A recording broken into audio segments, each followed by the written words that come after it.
시켜는 놨습니다. 구분은 시켜놨어요. 잠시만요. 그래서 여기서 어떻게 구분을 시켜놨냐면 먼저 이제 유아기라고 하는 만 7세, 7세 정도 전에는 이제 오감에 집중한 교육을 해줘라라고 이야기를 해요. 그래서 7세까지는 어떤 지식적 접근이 아니라 아이가 어떤 신체에서 느끼는 감각에만 집중을 해주고 그 감각적 만족도를 높이는 데만 집중을 해주라는 거예요. 이게 단순히 성적인 만족감이 아니라 아이가 뛰어놀면서 느끼는 기쁨, 그렇죠? 이게 상호작용하면서 느끼는 기쁨, 양육자랑 포옹하고 안고 뽀뽀했을 때 느낄 수 있는 기분 좋음 혹은 불편함, 요런 감각적 만족도에만 집중을 해서 그 나이 때는 그런 교육을 해줘라라고 이야기를 하고 있고요. 이제 8에서 10세 정도 되면 이제 그때는 사춘기 이전 시기다. 그래서 그때는 호기심이 충분히 이제 생기기 시작하는 나이다라고 이야기를 합니다. 근데 이게 제가 8에서 10세라고 했지만 어떤 아이는 이게 7세 때 올 수도 있고 어떤 아이는 10살이 됐는데도 이것에 대한 호기심이 전혀 없을 수도 있어요. 그래서 요거는 물론 가이드라인에서 정해준 거긴 하지만 이게 꼭 맞아 들어가는 건 아니기 때문에 여기 계신 분들이 아, 저런 게 올 수 있구나를 알아서 내 아이의 수준에 맞춰서 보시면 됩니다. 그리고 이제 이때는 이제 사춘기 이전에 호기심을 동반으로 해서 나타나는데 이때는 이제 통제 그리고 절제하는 거 그런 것들을 통해서 이제 시각화 교육을 하라고 되어 있어요. 근데 이제 여기 계신 분들은 시각장애 아동을 키우시다 보니까 내가 뭔가 영상물을 보여주거나 이러는 게 조금 제한이 생기실 수 있잖아요.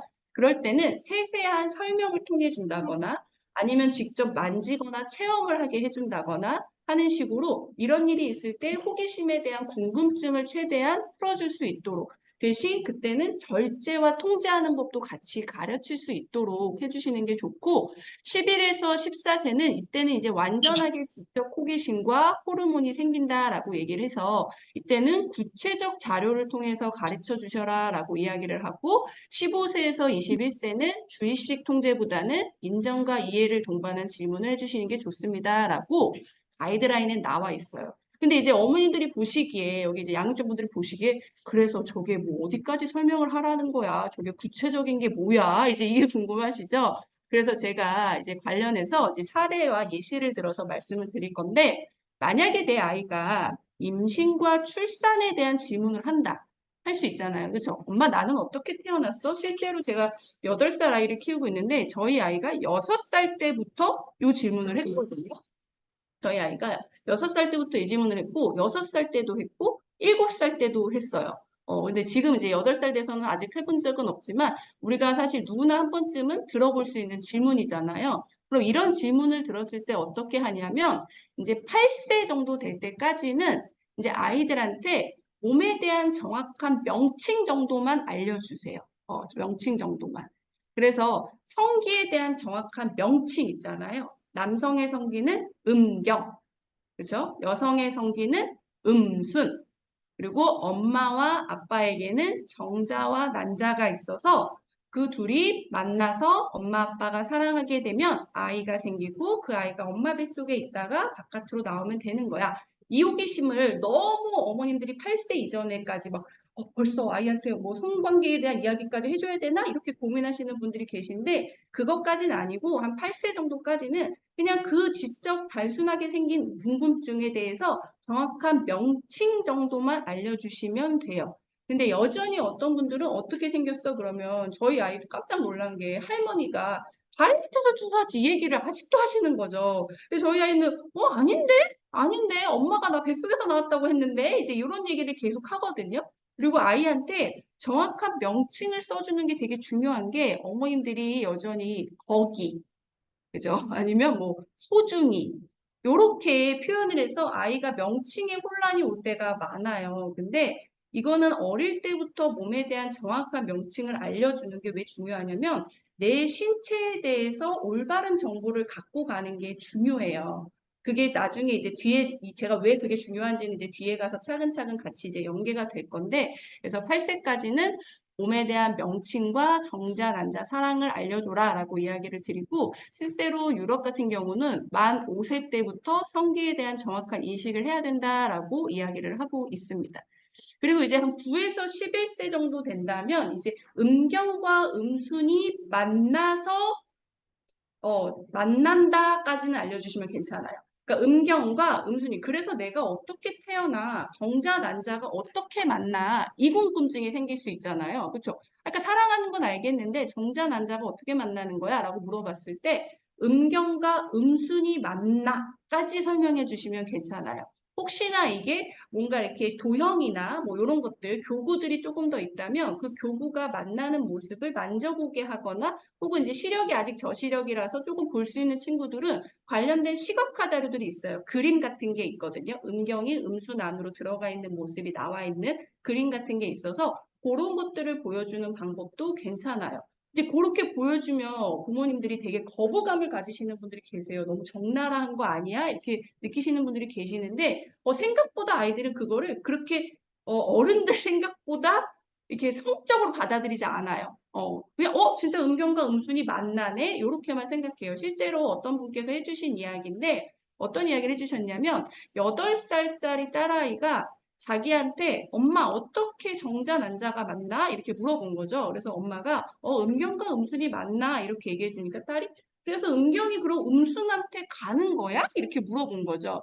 그래서 맞아. 음경이 음순 속으로 들어와서 만나는 거야 라고 하니까 딸이 아프겠다 이렇게 이야기를 했다는 거죠. 그래서 그냥 아이들은 그거를 어른들 생각처럼 되게 막 섹슈얼하게 받아들이는 게 아니라 그냥 단순한 어떤 행위 정도로 받아들일 나이기 때문에 이것이 그냥 만난다는 거를 사실적으로만 이야기를 해주셔도 아이들이 궁금증이 해소가 되기 때문에 훨씬 더 긍정의 효과를 가지고 와요. 그거를 있잖아 하고 괜히 내가 얼버무리고 설명을 못하는 것보다는 정확한 이야기를 해주는 게 좋고요. 이제 12세에서 14세 정도 됐다면 이제 정확하고 구체적으로 성관계라는 걸 한다라고 하는 의미를 알려주셔도 괜찮아요. 근데 이제 이때 알려줘야 될 것들은 이제 뒤에 가서 다시 설명하겠지만 요 12세부터 성관계에 대해서 알려줄 때는 조금 더 정확하고 구체적이고 이때 중요한 경계 존중 교육까지 같이 들어가셔야 돼요. 그래서 엄마랑 아빠가 서로 명확한 합의하에 서로 좋은 감정을 가지고 있을 때 상대가 충분히 원할 때 적극적인 합의를 통해서 서로 동의하에 사랑을 나누는 과정을 갖는데 그것을 성관계라고 하고 그때 음경과 음순이 만날 수 있고 아빠가 하는 행위와 엄마가 하는 생식기가 만나서 임신이 될 수 있어. 이렇게 성관계 이거를 되게 규정적으로 이야기하는 게 아니라 그냥 과학적으로 정확하고 구체적으로만 좋아하는 마음이 있을 때 서로 존중하고 사랑하는 마음에서 할 수 있는 거야 라고 이야기해주고 이제 15세에서 21세가 되면은 이제 정확하게 좀 성관계를 할 때 어떤 것들을 주의해야 되는지, 피임할 때 무엇을 중요하게 생각해야 되는지, 어떻게 하는 것들이 중요한지, 적극적 합의가 무엇인지 아이들한테 그런 것들을 알려주는 게 좋습니다. 근데 여기서 가장 중요한 건 뭐냐면 아이의 관심과 수준을 고려하셔야 돼요. 그러니까 내 아이가 아직 성관계에 대한 의미를 모르는데 막 그때 적극적 합의가 뭐고 피임이 뭐고 이렇게까지 설명할 필요는 없는 거죠. 근데 내 아이가 성관계가 무엇인지 명확히 알았다면 그때는 이 성관계를 하기 위해 필요한 적극적 합의 그리고 피임법 이렇게 교육이 들어가 줘야 되고 그래서 제가 이게 연령별로 나누는 걸 사실 좋아하지 않아요. 이게 근데 국제 성교육 가이드라인에서도 연령별로 구분이 되어 있고 이게 우리나라에서도 이제 성교육할 때 이 정도 나이 또래 아이들이 조금 이런 게 궁금해 한다라고 해서 제가 넣어드린 건데 아이의 관심과 수준을 고려해서 지도하고 이럴 때 이제 중요한 거는 이것에 대해서 너무 그 양육자분들이 거부감을 갖고 설명하기 어려워하시는 분들이 있는데 여러분 되게 그냥 담담하게 이야기해 주시면 돼요. 담담하게. 당황하지 마시고 담담하게 엄마 어떻게 얘기가 생겨? 은경하고 음순이 만나. 그 만날 때는 서로 적극적으로 원하고 상대방을 존중한 상태에서 기분 좋게 하는 건강한 성관계라는 게 있어. 엄마 아빠가 서로 사랑할 때 건강한 성관계를 통해 너희들이 생겼어. 요렇게 긍정적이고 담담하게 그냥 이야기를 해주고 해주면 됩니다. 그리고 이때 이제 아이들한테 꼭 들어가야 되는 교육이 뭐냐면 이 경계 존중 교육이에요. 경계 존중 교육. 저는 사실 이 경계 존중 교육을 지나가는 사람마다 붙잡고 하고 싶어요. 이 사람도 만나서 해주고 싶고 저 사람도 만나서 해주고 싶고 사실 모든 사람이 이 교육을 들었으면 좋겠고 유엔에서도 그래서 경계 존중 교육을 성교육의 1번으로 봅니다. 1번. 성교육의 1번은 결국 경계 존중 교육이에요. 그래서 경계 존중 교육은 결국 내가 타인이 범접할 수 없는 나만의 경계라고 하는 가이드라인이 있고 그것을 내가 들어가려고 하면 반드시 상대방의 동의와 허락을 구해야 한다라고 하는 게 이 경계 존중 교육의 핵심이거든요. 근데 이 교육을 할 때 부모님들이 대부분 이 교육은 다들 하세요. 일상적으로. 친구가 불편하면 하면 안 돼. 그죠?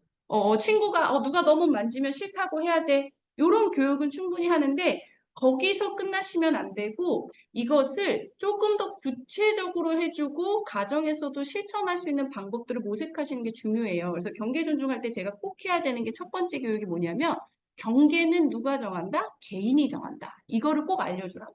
어, 이 경계는 어느 누구도 대신 정해줄 수 없다. 어느 누구도. 거기서 말하는 어느 누구도는 너네 엄마, 너네 아빠, 선생님, 너랑 가장 친한 친구, 누구도 대신 정해줄 수 없어.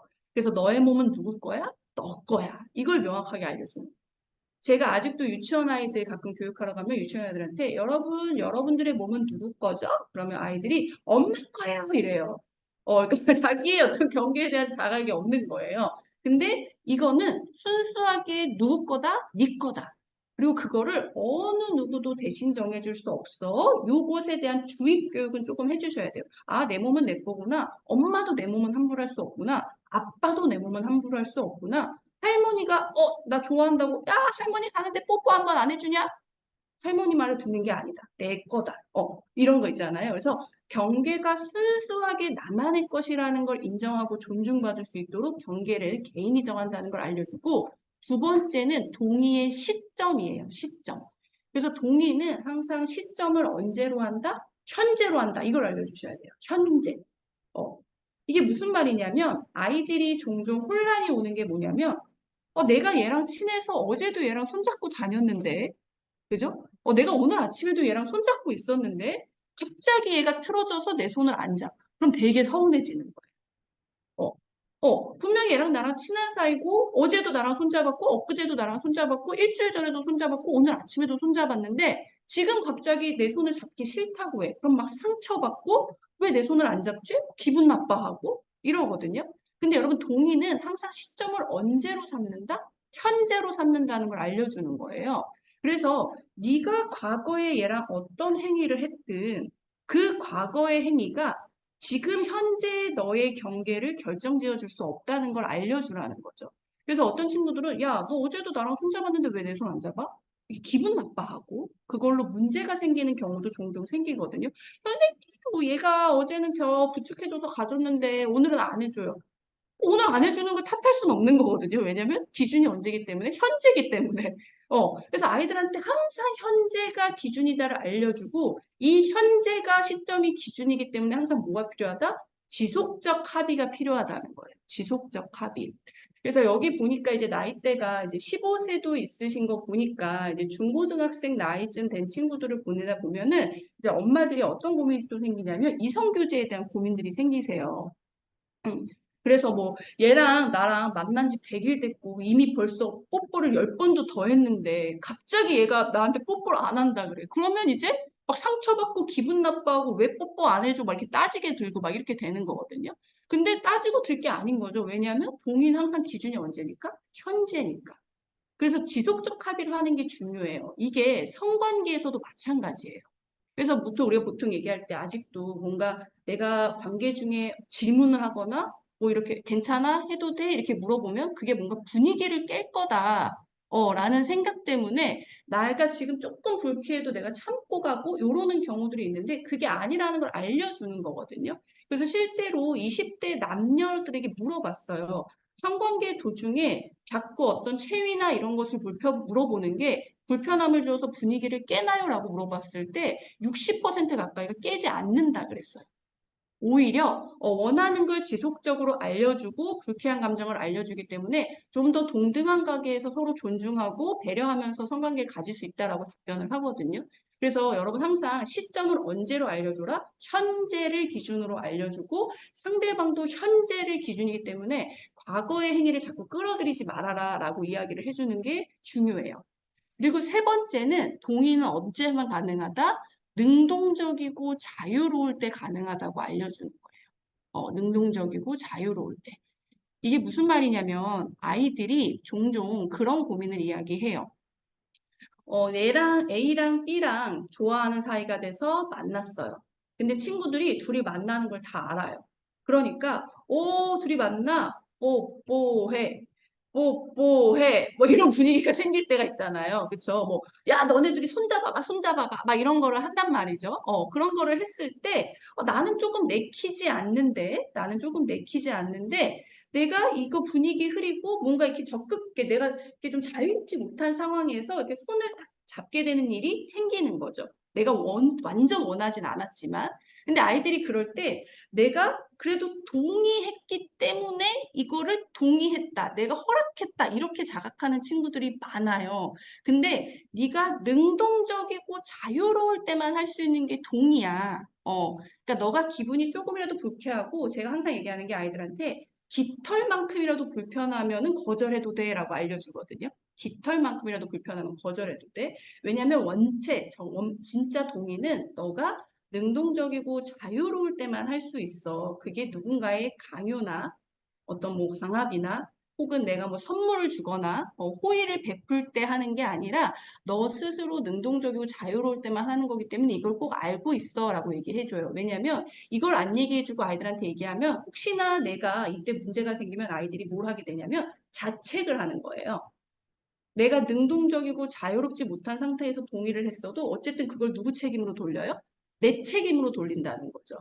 그래서 그러지 않도록 너가 지금 능동적이고 자유롭지 않았잖아. 그건 네가 진짜 동의한 게 아니야. 네 잘못이 아니야. 라고 알려주는 거거든요. 그래서 너가 왜냐면 우리가 이랬을 때 부모님들 같은 경우도 그러면 싫다고 했어야지. 막 이렇게 혼을 내거나 왜 그 말을 제대로 표현 못했어. 이렇게 되면서 오히려 아이가 좀 더 자책을 하게 되는 경우, 죄책감 갖게 되는 경우들이 발생을 하거든요. 그래서 동의는 능동적이고 자유로울 때만 가능하다. 그리고 이게 왜 중요하냐면 가해하는 아이들도 이 얘기를 되게 많이 해요. 음. 실제로 제가 가해 아동들하고도 이야기를 해보면 가해 아동들이 종종 어떤 얘기를 하냐면 이런 얘기를 해요. 얘가 싫다는 말 안 했어요. 얘도 좋다 그런 거예요. 야, 말해봐. 너도 좋다 그랬잖아. 막 이렇게 약간 강압적인 분위기였는데 그거를 얘가 오케이라고 했으니까 야, 네가 싫다고 안 했기 때문에 네 책임이야 라고 하면서 책임이 전가되고 가해 친구들도 막 억울해해요. 근데 이게 사실은 이 가해 상황이 벌어질 때 환경이 이게 싫다라고 명확하게 말할 수 있는 이 사람이 다 있는 건 아니잖아요. 누구는 싫다라고 말할 수 있지만 누구는 표정만 썩을 수도 있는 거고, 그렇죠? 표정만 이렇게 안 좋아질 수도 있는 거고, 아니면 뒷걸음질을 하면서 표현을 할 수도 있는 거고. 이 동의라고 하는 게 싫다, 좋다가 명확하게 나오는 것이 아니라 어떤 표정이나 행동이나 말투나 뭐 고개를 숙인다거나 다양한 표현으로 당식이 발현될 수가 있는 건데 마치 명확하게 언어로만 전달이 돼야 그게 동의인 것처럼 생각하는, 거절인 것처럼 생각하는 게 있어서 그렇지 않도록 동의는 능동적이고 자유로울 때 가능하다. 그래서 싫다고 말 못해도 돼. 대신 뒷걸음질 쳐도 괜찮아. 그거를 상대방이 알아채줘야 되는데 그걸 못 알아채준 쟤의 잘못이야. 이렇게 이 아이가 자책을 느끼지 않도록 동의는 저럴 때 가능하다라는 거 알려주고 네 번째, 다섯 번째는 동의는 나에게 벌어질 상황을 알고 있을 때만 해야 된다. 내가 무슨 일인지 모르고 갔을 때는 네가 동의를 했어도 언제든 그만둘 수 있어. 이제 요거를 알려주는 게 중요합니다. 왜냐하면 이런 것들을 알려주지 않았을 때 아이들이 혹시나 생기는 문제점들이 있을 때 이게 아이의 자책감, 죄책감으로 넘어가면서 피해 아이들이 굉장히 이렇게 고립돼 버려요. 고립돼 버리고 그걸 벗어나기가 되게 힘들어지거든요. 그래서 경계 존중 교육은 요렇게 이 경계는 온전히 너의 것이고 너의 이 감정은 항상 현재를 기준으로 벌어지고 너가 이걸 표현할 수 있을 때는 너 스스로도 자유롭고 능동적인 분위기에서 하는 거야. 그리고 너가 그렇지 않을 때는 언제든 뭐 할 수 있어? 거절할 수 있어. 생각해보니 별로면 그만둘 수 있어. 그래도 괜찮아. 왜냐면 그게 너의 결정이기 때문에 그래. 그리고 이거를 가정에서도 자꾸 존중받는 경험들을 해야 돼요. 존중받는 경험들을. 내가 엄마나 양육자로부터 존중받는 교육, 내가 거절했을 때 보호자나 양육자로부터 인정받는 교육, 받아들여지는 교육, 이런 것들이 실생활에 돼 있어야 이것에 대한 감각이 높아져요. 근데 이것의 감각을 높이는 게 왜 중요하냐면 이게 단순히 동의 여부를 알려주는 게 아니라 위험 인지 감각을 높여주는 거예요. 여기 계신 분들 중에서 이제 아이들이 시각장애를 갖고 있다 보니까 혹시나 내 아이가 어떤 위험한 상황에 놓여 있을 때 그 위험을 즉각적으로, 왜냐하면 이제 비장애인 같은 경우는 이렇게 눈에 보여지는 게 있고 이렇게 위협적인 상황이나 이런 거에 대한 판단이 장애를 가진 아이보다 조금 더 빠를 수가 있다 보니까 이게 안 보여서 조금 더 위험한 상황에 놓이지 않을까 이런 걱정거리가 생길 수 있잖아요. 근데 이게 이 경계 존중 교육을 잘 받다 보면 이 위험 인지에 대한 감각이 높아진다는 거죠. 그러니까 내가 친구들하고 이렇게 어떤 모임에 갔는데 내가 어떤 의견을 개진하거나 아니면 내가 어떤 불쾌한 감정을 표현했는데 그게 잘 받아들여지지 않는 경험을 해요. 예를 들어서 내가 이렇게 했는데 이 사람이 내 신체 부위를 만졌어. 근데 이게 되게 기분이 나빠. 근데 여기 보니까 상황이 나한테 별로 이렇게 기분 좋은 상황은 아닌 것 같아. 이런 감각이 높아지는 거죠. 내 경계가 받아들여지지 않을 때, 이 상황이 어쩌면 나한테 위험할 수 있는 순간이겠구나. 라고 생각할 수 있는 위험 인지 능력이 커지는 거예요. 그래서 비장애인 같은 경우는 저 사람 나이가 많네. 저 사람 뭐 건장하네. 아니면 뭔가 우르르 사람들이 몰려 있네. 그럼 저기 가면 안 되겠네. 이게 판단이 빠를 수 있지만 시각장애를 갖고 있는 아예 여기서 아예 전맹 같은 경우는 그런 주변 환경에 대한 관찰이 어려울 수 있잖아요. 근데 그럴 때 나의 경계가 받아들여지지 않는 어떤 감각을 받아들여지지 않는 어떤 순간순간을 포착하면 이게 지금 좋은 상황은 아니구나라는 빠른 캐치가 가능해질 수도 있는 거죠. 그래서 경계 존중 교육은 단순히 이런 동의를 알려주는 게 아니라 내 스스로 내가 지금 여기가 썩 좋은 환경은 아니구나를 알 수 있는 위험 인지 감각을 높여주는 교육이에요. 그래서 요걸 알 수 있고 또 이게 결국은 내 경계가 존중되면 누구에 대한 존중이 가능해져요? 타인에 대한. 내가 불쾌하네? 저 사람도 불쾌할 수 있겠다. 내가 별로네? 저 사람도 그럴 수 있겠다. 여기 이제 시각장애 갖고 있는 친구들은 이제 돌봄해 주시는 분이나 이렇게 부축해 주시는 분이나 이런 것 때문에 이렇게 신체 접촉이 또 있을 수 있잖아요. 그럴 때 내가 이쪽을 만졌는데 이 사람이 불쾌해 이런 것들에 대한 감각 그러면 물어볼 수 있는 거죠. 제가 지금 팔을 뭐 잡으려고 하는데 괜찮나요? 이런 것도 더 물어볼 수도 있고 타인에 대한 경계 존중도 훨씬 더 자연스럽게 할 수가 있는 거예요. 그래서 요 교육이 매우 잘 되는 게 대단히 중요합니다. 그리고 이제 두 번째 질문 들어왔던 것 중에 제가 하나를 여기다 같이 넣었는데, 이제 여기 보니까 질문지 중에 여자아이를 키우고 있는데 생리를 시작하려고 해요. 어떻게 해야 되나요? 이런 질문이 있었어요. 그래서 제가 요거 질문에 대해서 답변을 조금 드리면 생리의 의미와 이유를 정확하게 설명을 해주셨으면 좋겠어요. 정확하게. 그래서 생리를 왜 하는지, 이게 여성이 2차 성징을 하게 되면 임신을 할 수 있는 환경의 몸이 만들어지는데 그때 난자가 생성이 되면서 자궁벽 내막이 두꺼워졌다가 그 두꺼워진 자궁벽이 정자를 만나지 못해서 분비물과 함께 흘러나오는 것을 우리가 생리다라고 이야기를 하잖아요. 그래서 아이한테 이것을 어떤 분들은 이제 생리 시작을 하면 야, 너 이제 임신할 수도 있기 때문에 몸 관리 잘해야 돼. 조심해야 돼. 뭐 이렇게 교육하시는데 그게 아니라 이것이 갖고 있는 어떤 긍정적인 의미와 이유를 설명해 주세요. 이것을 왜 하는 게 중요하냐면 이게 나중에 아이한테 어떤 분들이 이제 뭐 생리에 대해서 부정적인 인식이나 어떤 되게 위험하고 막 이거를 되게 감춰야 되고 이런 것처럼 인식하게 되면 혹시나 내가 뭐 생리에 관련돼서 뭐 누가 타인이 너 뒤에 생리혈 묻었다. 뭐 이렇게 얘기했을 때 그걸 되게 부끄럽고 막 수치스럽게 생각할 수도 있어요. 그래서 이게 자연스러운 과정이고 누구나 하는 과정이고 이것이 갖고 있는 의미가 아주 소중하고 중요한 과정이기 때문에 부끄럽지 않다. 괜찮다라고 이야기를 해주라는 거예요. 실제로 이제 생리를 하는 아이들 중에 청소년 중에 제가 이제 시각장애 아이 중에 제가는 이제 맹학교 교육도 갔었는데 아이 중에 한 명이 그런 질문을 한 적이 있어요. 선생님, 제가 생리를 하는데 생리대를 갈아야 되는지 안 갈아야 되는지 어쨌든 생리를 지금 내가 이제 거의 끝물이니까 이거를 갈아야 되는지 안 갈아야 되는지 알려면 그거를 지금 피가 나온 건지 뭐 분비물이 나온 건지 구분이 안 돼서 이게 누군가에게 이거 지금 피야 분비물이야 이제 물어봤던 거죠. 근데 이거를 자꾸 부끄럽고 수치스럽게만 생각하니까 너무 그 과정이 힘든 거예요. 근데 이게 사실 자연스러운 거고, 이게 내 몸의 신체에서 일어나는 자연스러운 하나의 변화고, 이 과정이 있어야지만 나중에 혹시나 내가 선택적으로 뭐 임신이나 출산을 원할 때 이것이 필요한 요소다. 이렇게 긍정적인 요소로 심어줘야 혹시나 아이가 이것을 하다가 어떤 뒤처리 과정에서 생기는 문제점이나 혹은 이런 게 생겼을 때 누군가가 이것에 대해 이야기했을 때 당황하지 않고 너무 부끄럽고 너무 뭐 이렇게 수축되고 이렇게 주눅들고 그러지 않게 대처할 수가 있어요. 그래서 생리에 대해서 좀 긍정적인 욕구가 있다고 이렇게 의미와 이유를 좀 설명을 해주고 그리고 이제 생리 전에 생길 수 있는 증상들에 대해서 알려주는 거죠. 부모님들은 보통 생리 전 증상에 대해서 잘 안 알려주시더라고요. 그리고 이게 워낙에 개인차들이 많은 거잖아요. 그래서 배가 아플 수도 있고 어떤 사람은 허리가 아프고 어떤 사람은 머리가 아프고 어떤 사람은 단 게 먹고 싶기도 하고 그래서 너가 스스로 이게 막 시작을 한다면 너 스스로 이런 것들에 대해서 조금씩 생각하고 기록들을 조금 해놓을 수 있도록. 그래서, 내가 이때쯤 되니까 이런 걸 하는구나. 그리고 생리통이라고 하는 게 있는데 이것도 사람마다 달라서 어떨 때는 배가 아프고 어떨 때는 허리가 아프고 어떨 때는 하고 그리고 생리 주기는 몇 주기부터 몇 주기인데 이게 너무 짧거나 너무 길지 않으면 괜찮다. 그리고 이제 생리를 막 시작하면은 이게 어떤 아이들은 시작하고 나서 한 번 했는데 막 몇 달 동안 안 해요. 몇 달 동안. 그러면 이제 또 아이들이 불안감을 가져요. 근데 이게 초경할 시기에는 얼마든지 일어날 수 있는 일이거든요.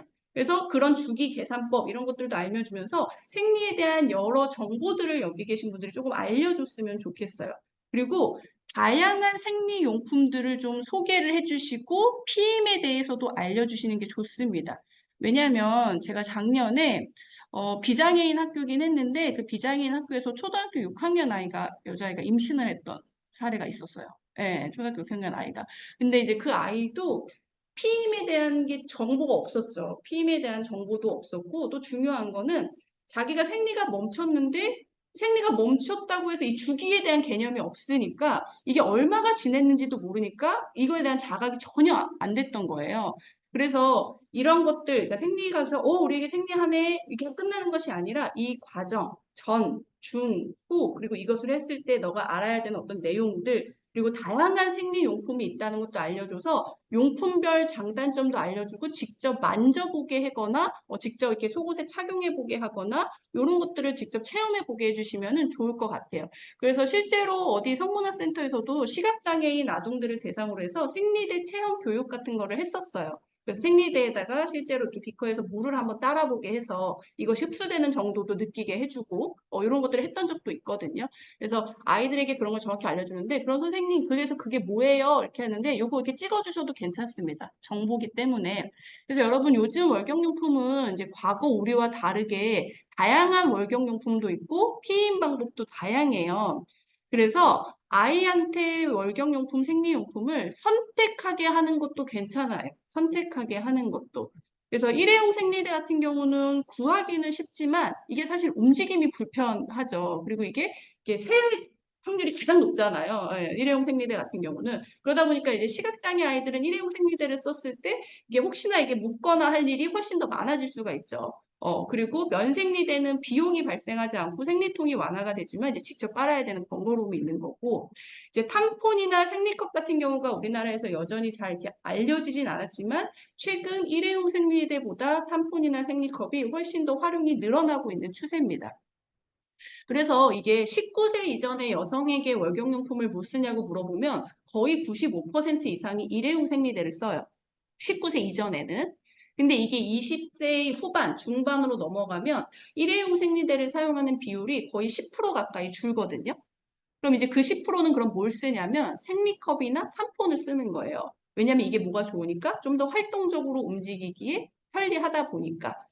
대신 이제 탐폰 같은 경우는 이제 탐폰을 썼을 때 이제 소변이 묻을 수 있다는 단점은 있지만 이게 활동하기에 편하고 새지 않고 수영장 같은 곳도 갈 수 있고, 그리고 이게 막 이렇게 이렇게 생리대처럼 이렇게 돌돌 말아 버리지 않아도 되는, 그러니까 뒤처리가 조금 더 훨씬 수월할 수 있거든요. 그리고 생리컵 같은 경우도 움직임이 굉장히 수월하고 실제 생리컵을 써보시는 분들도 이게 활용하기 괜찮다. 근데 이게 탐폰도 그렇고 생리컵도 그렇고 일회용 생리대처럼 크기와 종류가 다 달라요. 그래서 이것도 선택할 수가 있거든요. 사이즈가 스몰, 미디움, 라지 이런 식으로 있어서 나한테 맞는 거를 착용할 수 있게 해주는 게 중요해요. 그래서 무조건 이제 생리 시작했다 그러면은 이제 생리대 딱 줘버리고 이러고 막 그 뒤처리하는 거 연습들 많이 시키시는데 아이한테 이런 것도 있어라고 알려주고 그중에서 아이가 편하고 원하는 것을 선택해서 할 수 있고 그래서 자기가 조금 더 수월하고 익숙한 것을 결정할 수 있도록 해주시는 게 좋을 것 같아요. 그리고 이제 피임 같은 경우는 뭐 자연 피임, 차단 피임, 호르몬 피임 이런 식으로 있는데 피임법도 사실 어른들도 여전히 모르시는 분들이 많거든요. 그래서 다양한 방식이 있기 때문에 아이들한테 이런 것들을 정확하게 과학적 근거에 기반한 정보들을 제공해주면 좋을 것 같습니다. 그럼 이제 이렇게 얘기하면 어떤 분들이 이런 질문을 해요. 굳이 이렇게 자세하게 알려줄 필요가 있을까요? 이제 이렇게까지 거기까지 알려줘야 된다고요? 막 이러시는데 여러분 이거는 우리가 아이에게 어떤 과학적 정보와 지식만을 전달하는 게 아니라 뭐가 돼주는 거냐면 내가 나의 어떤 사적인 이야기를 가장 편하게 믿고 의논할 수 있는 상대가 되어준다는 게 사실 더 가진 의미가 큽니다. 그러니까 내 아이에게 생긴 어떤 변화나 어떤 뭐 이렇게 문제나 뭐 어떤 위험이나 이런 것들이 생겼을 때 그걸 누군가에게 가장 편하게 이야기해야 되는데 그것이 될 수 있으려면 내가 아이가 어떤 궁금증이나 호기심이나 어떤 신체 변화가 왔을 때 그거에 대해서 나에게 가장 친절하고 정확하게 정보 전달을 해주고 그것을 해도 괜찮다, 긍정적으로 바라볼 수 있게 해주는 그런 대상자가 돼준다는 의미예요. 그래서 이렇게 굳이 막 이렇게 너무 지식이 급속하게 들어가는데요. 거기에 초점을 맞추시는 게 아니라 내가 우리 아이가 믿고 의논할 수 있는 상대가 돼주기 위해서 정확한 이야기를 해준다. 이렇게 받아들여 주시면 좋을 것 같습니다. 그리고 이제 최근에 또 이제 어머니들이 궁금해 하시는 게 우리 아이가 요즘 애들 빠르다 빠르다 하는데 너무 신체 발달이 빠른 것 같아요. 혹시 성조숙증 같은 거는 뭐죠? 이렇게 물어보시는 분들이 계세요. 그래서 여러분 요즘 성조숙증 같은 경우는 이제 확실히 이제 과거보다는 많이 늘어나는 추세예요. 그리고 이제 저 같은 경우도 지금 저희 아이가 8살인데 이번 주 토요일 날 성조숙증 검사를 하러 가거든요. 이게 이제 몇 가지 요소 증상이 있어서 하러 가는데 이제 이거에 대해서도 이제 정보가 혹시나 없으신 분들이 계실 것 같아서 제가 조금 가지고 왔어요. 그래서 여러분 성조숙증이라고 하는 것의 기준은 뭐냐면 여자아이 같은 경우는 8세 미만 그리고 남자아이 같은 경우는 9살이 되기 전인데 2차 성징이 나타나는 것을 우리가 성조숙증이다라고 이야기를 합니다. 그래서 여자아이들 같은 경우는 8살이 아직 안 됐는데 이제 음모가 난다거나 남자아이도 마찬가지로 그리고 이제 여자아이는 이제 몽울이 져요. 가슴이. 우리가 이제 처음에 가슴 나올 때 생긴 듯이 이렇게 몽울이 딱 지는 거죠. 그래서 저희 아이 같은 경우도 지금 한쪽 가슴에 약간 그런 몽울처럼 보이는 게 있어서 저도 이제 진료 예약을 잡고 가는 거거든요. 그런 것들이 하고, 그리고 이 점성 있는 분비물들이 조금 많이 나오고, 또 이제 가장 중요한 게 우리가 정수리 냄새라고 하는데, 이게 샴푸로 감겨도 약간 채취, 그러니까 땀 냄새나 이런 정수리 냄새, 채취가 조금 더 심해집니다. 그리고 우리가, 우리 애 잘 큰다, 이렇게 좋아하시는 분들이 계시는데, 키가 갑자기 너무 크는 것도 안 돼요. 그래서 우리가 권장하는 것은 1년에 8cm 이상 컸다면 조금 한번 검사를 받아보셔라 라고 권유를 하거든요. 근데 저희 아이가 14개월인데 딱 8cm가 컸더라고요. 그래가지고 14개월 만에 8cm가 커서 그래서 저희 아이도 이제 이번 주 토요일에 10시에 진료가 잡혀 있거든요. 그래서 이게 뭐 가면 되게 뭐 대단한 걸 하냐 이렇게 물어보실 수 있는데 그렇지 않아요. 진단은 의사가 내리는 거고 의사가 먼저 대면으로 신체의 외형에 대한 진단을 합니다. 그래서 여자아이 같은 경우는 정말로 몽울이 생겼는지, 이제 육안으로 봤을 때 있는지, 그리고 이제 그 가면 이제 물어봐요. 그 키가 몇 년 사이에 얼마나 컸느냐, 이런 것도 물어보고, 혹은 신체에 어떤 변화가 있느냐, 물어봐서 의사가 진료를 해보고, 대체로는 아유 괜찮아요 잘 크고 있네요 하고 보내준대요. 대체로는 너무 염려가 많으셨네요 하고 보내주는데 만약에 혹시나 조금 검사가 필요하다 그러면 이제 엑스레이로 뼈 나이를 측정을 하고요. 그리고 더 필요하다면 피 검사를 합니다. 근데 이제 피검사 같은 경우는 호르몬 수치 검사를 하는 거기 때문에 아침에 일어났을 때 바로 뽑는 피가 필요해요.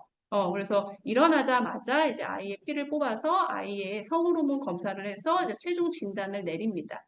근데 이거를 저도 사실 이제 저희 아이가 8살인데 사실 그렇게까지 심하지 않지만 내가 왜 굳이 빨리 가보냐면 이게 보험 적용이 되는 나이가 있어요. 그러니까 만약에 내 아이가 성조숙중이 진단이 나오게 되면 그 진단에 따라서 주사 치료나 뭐 약 치료나 이런 게 들어갈 수가 있잖아요. 그런 게 이제 보험 적용을 받으려면 여자아이 같은 경우는 만 8세 이전에, 남자아이 같은 경우는 만 9세 이전에 진단이 나와야 이제 보험이 있는 아이의 경우는 보험 적용을 받을 수가 있어요. 그래서 이런 내용들에 대해서 알고 계시면 혹시나 내 아이가 지금 좀 필요할 것 같은데 라는 생각이 드시면 이런 거를 알고 계셨다가 혹시 주변에 누가 좀 그런 고민이 있다면 야 이런 게 있다더라 라고 알려주시고 도움을 주시면 될 것 같습니다. 그리고 이제 두 번째 무엇을 어떻게 할 것인가에서는 이제 두 번째는 우리 아이들을 긍정적으로 접근해서 개인을 성적 욕구의 주체로 인정해 주셔라 라는 말을 제일 많이 하거든요. 여러분, 우리나라에는 성욕이 용납되지 않는 사람들이 있어요. 문화적으로, 사회 분위기상으로 여전히 뭔가 이게 모든 개개인이고 이게 태어날 때부터 인간은 성욕이라는 거를 가지고 태어나고 누구에게나 있는 자연스러운 현상인데 우리가 이제 아동이나 청소년 같은 경우는 이제 이런 게 있을 때 용납이 안 되죠. 그렇죠? 너무 어린 나이에 이런 거에 관심을 갖고 그러면 그걸 되게 나쁘게 보고 부정적으로 바라보는 인식들도 여전히 많고 또 장애인에 대해서도 있어요. 그래서 우리가 특히 이제 뭐 지체장애나 발달장애인 같은 경우에도 성욕이 없다고 생각하거나 아니면 장애인은 또 그 반대인 경우도 있죠. 너무 과하다라고 생각하시는 그런 편견들이 존재하기도 하죠. 또 노인에 대해서도 우리가 사실 성욕이 없다라고 많이 생각하죠. 그래서 보통 뭐 노인 성폭력 같은 일이 벌어졌을 때 뭐 그 나이에 뭐 이런 말 여전히 사람들이 되게 나쁜 언어로 써 사용을 하잖아요. 그래서 노인 그리고 뭐 여성들 여성이 너무 막 성욕이 과하면 또 그걸 또 부정적인 인식으로 보는 그래서 우리가 마치 성욕이 있는 것을 어떤 사람들은 여전히 좀 부끄럽고 뭐 해서는 안 될 것처럼 생각하고 그런 욕구가 있다는 것 자체를 받아들여줘 주지 않는 사람들이 사회 곳곳에 존재를 하고 있는데 여러분 그러지 말고 우리 아이들 모두 다 우리 모든 사람은 성적인 욕구가 있고 그 성적 행동을 스스로 결정하고 즐길 수 있는 성적 주체로서 인정하고 받아들여 주는 게 대단히 중요합니다. 그래서 여러분 왜 아이들이 성욕을 갖는 거를 부모님들이 되게 두려워들 하세요. 내 아이가 너무 이런 데 빠져서 여기에만 매몰될 것 같고 그러는데 그렇게 걱정하지 않으셔도 돼요. 그리고 이게 성적 주체라고 하니까 제가 앞서 말씀드린 것처럼 마치 이것이 어떤 성적 행위라고만 이렇게 초점들을 맞추시는데 그게 아니라 그냥 여러 가지 나에게 생길 수 있는 여러 감정을 이 사람이 온전하게 스스로 즐기고 느끼고 받아들이고 인정하고 자기 스스로를 정의하고 규정하고 만들 수 있도록 여러 가지에 대해서 이 사람 스스로의 의견과 감정을 존중해 주는 거예요. 그래서 사실 우리가 이렇게 존중받아 본 경험이 없어요. 어른들 같은 경우도 사실 이런 경험이 없거든요. 왜냐하면 과거로부터 뭔가 어떤 감정은 조금 억눌러야 된다고도 배우고, 그렇죠? 뭐 분노나 뭐 화나 이런 거는 무조건 참고 절제해야 된다고 배우고, 내가 뭔가 기분 좋은 행위를 할 때 그걸 또 너무 과도하게 하면 안 된다고 배우고, 막 이러다 보니까 어떤 나의 스스로의 어떤 하나의 자존감 있는 주체로서 존중받는 경험이 떨어지게 되는 거죠. 근데 아이들도 모두 나이가 어리든 4살이든 6살이든 모든 사람은 각자 성적인 욕구를 행위하고 행위를 할 수 있고 기분 좋은 불쾌함, 나쁨, 화남, 분노, 부정적인 감정, 짜증 모든 것을 온전히 느끼고 조절할 수 있도록 성적 주체로서 인정받고 존중해줘야 된다는 거예요. 그래서 내가 언제 기쁘고 기분이 좋은지에 대해서도 알려주는 거죠. 스킨십을 했을 때, 아, 나는 손잡으면 되게 기분이 좋더라. 알려주는 거예요. 이거를 나쁘게 보는 게 아니라. 제가 아는 어떤 분이 그런 얘기를 해요. 아들인데 아들이 엄마의 여기 팔 안쪽을 이렇게 쪼물딱 쪼물딱 거리는 이제 습관이 있는 거죠. 그러니까 TV를 볼 때도 항상 엄마 옆에 앉아서 엄마의 여기 팔뚝 안쪽 살을 계속 쪼물딱 쪼물딱 하는 거예요. 근데 엄마한테 이제 엄마는 이게 아들이 자꾸 여기를 만지는 게 처음에는 그냥 어릴 때는 귀여웠는데 이게 크다 보니까 아이가 여기를 만지는 게 조금 부담스러워지시기도 하고 또 이게 또 가슴과 근접한 위치에 있다 보니까 이게 아이가 뭔가 이 성적으로 이런 뭐 욕구가 생겼나? 이런 궁금증이 있는데 이 엄마가 이거를 물어보지 못하는 거예요. 아들한테. 여기 왜 계속 만져? 여기 만질 때 기분이 어때? 왜 만지는 거야? 어떤 느낌 때문에 좋은 거야? 그러면 너의 여기를 만졌을 때도 기분이 좋니? 이런 의사소통 과정을 통해서 이 아이가 왜 기분이 좋은지, 그리고 이랬을 때 느끼는 감정은 어떤지, 그러면 이거를 나뿐만 아니라 다른 사람한테도 하고 싶은 마음은 드는지, 그리고 이랬을 때 만약에 내가 너를 이렇게 했을 때 너는 어떤 기분이 드는지, 그리고 이랬을 때 엄마는 어떤 기분이 들어.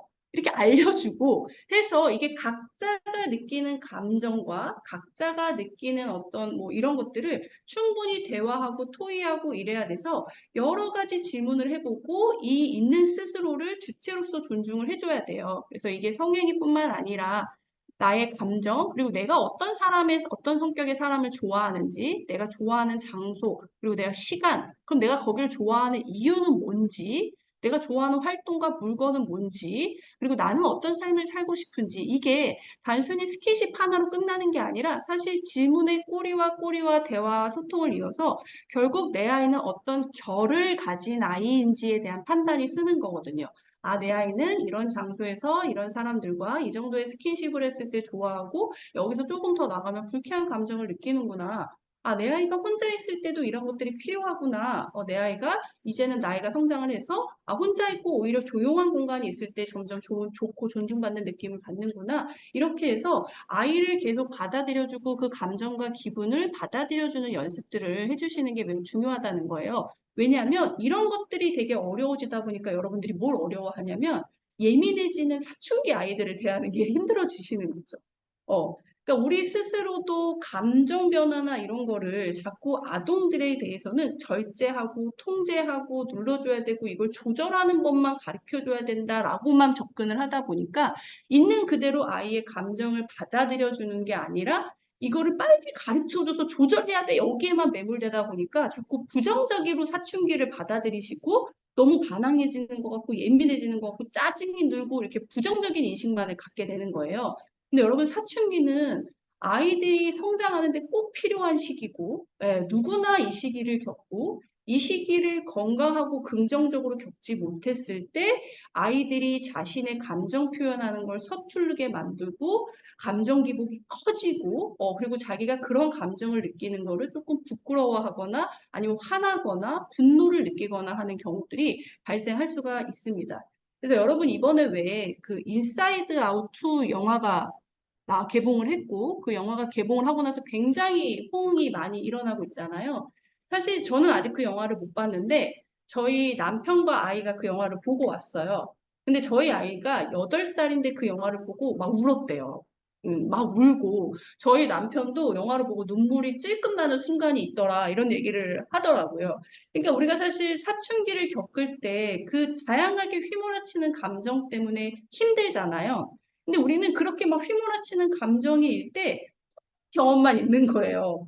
너 요즘 왜 이렇게 말을 안 들어?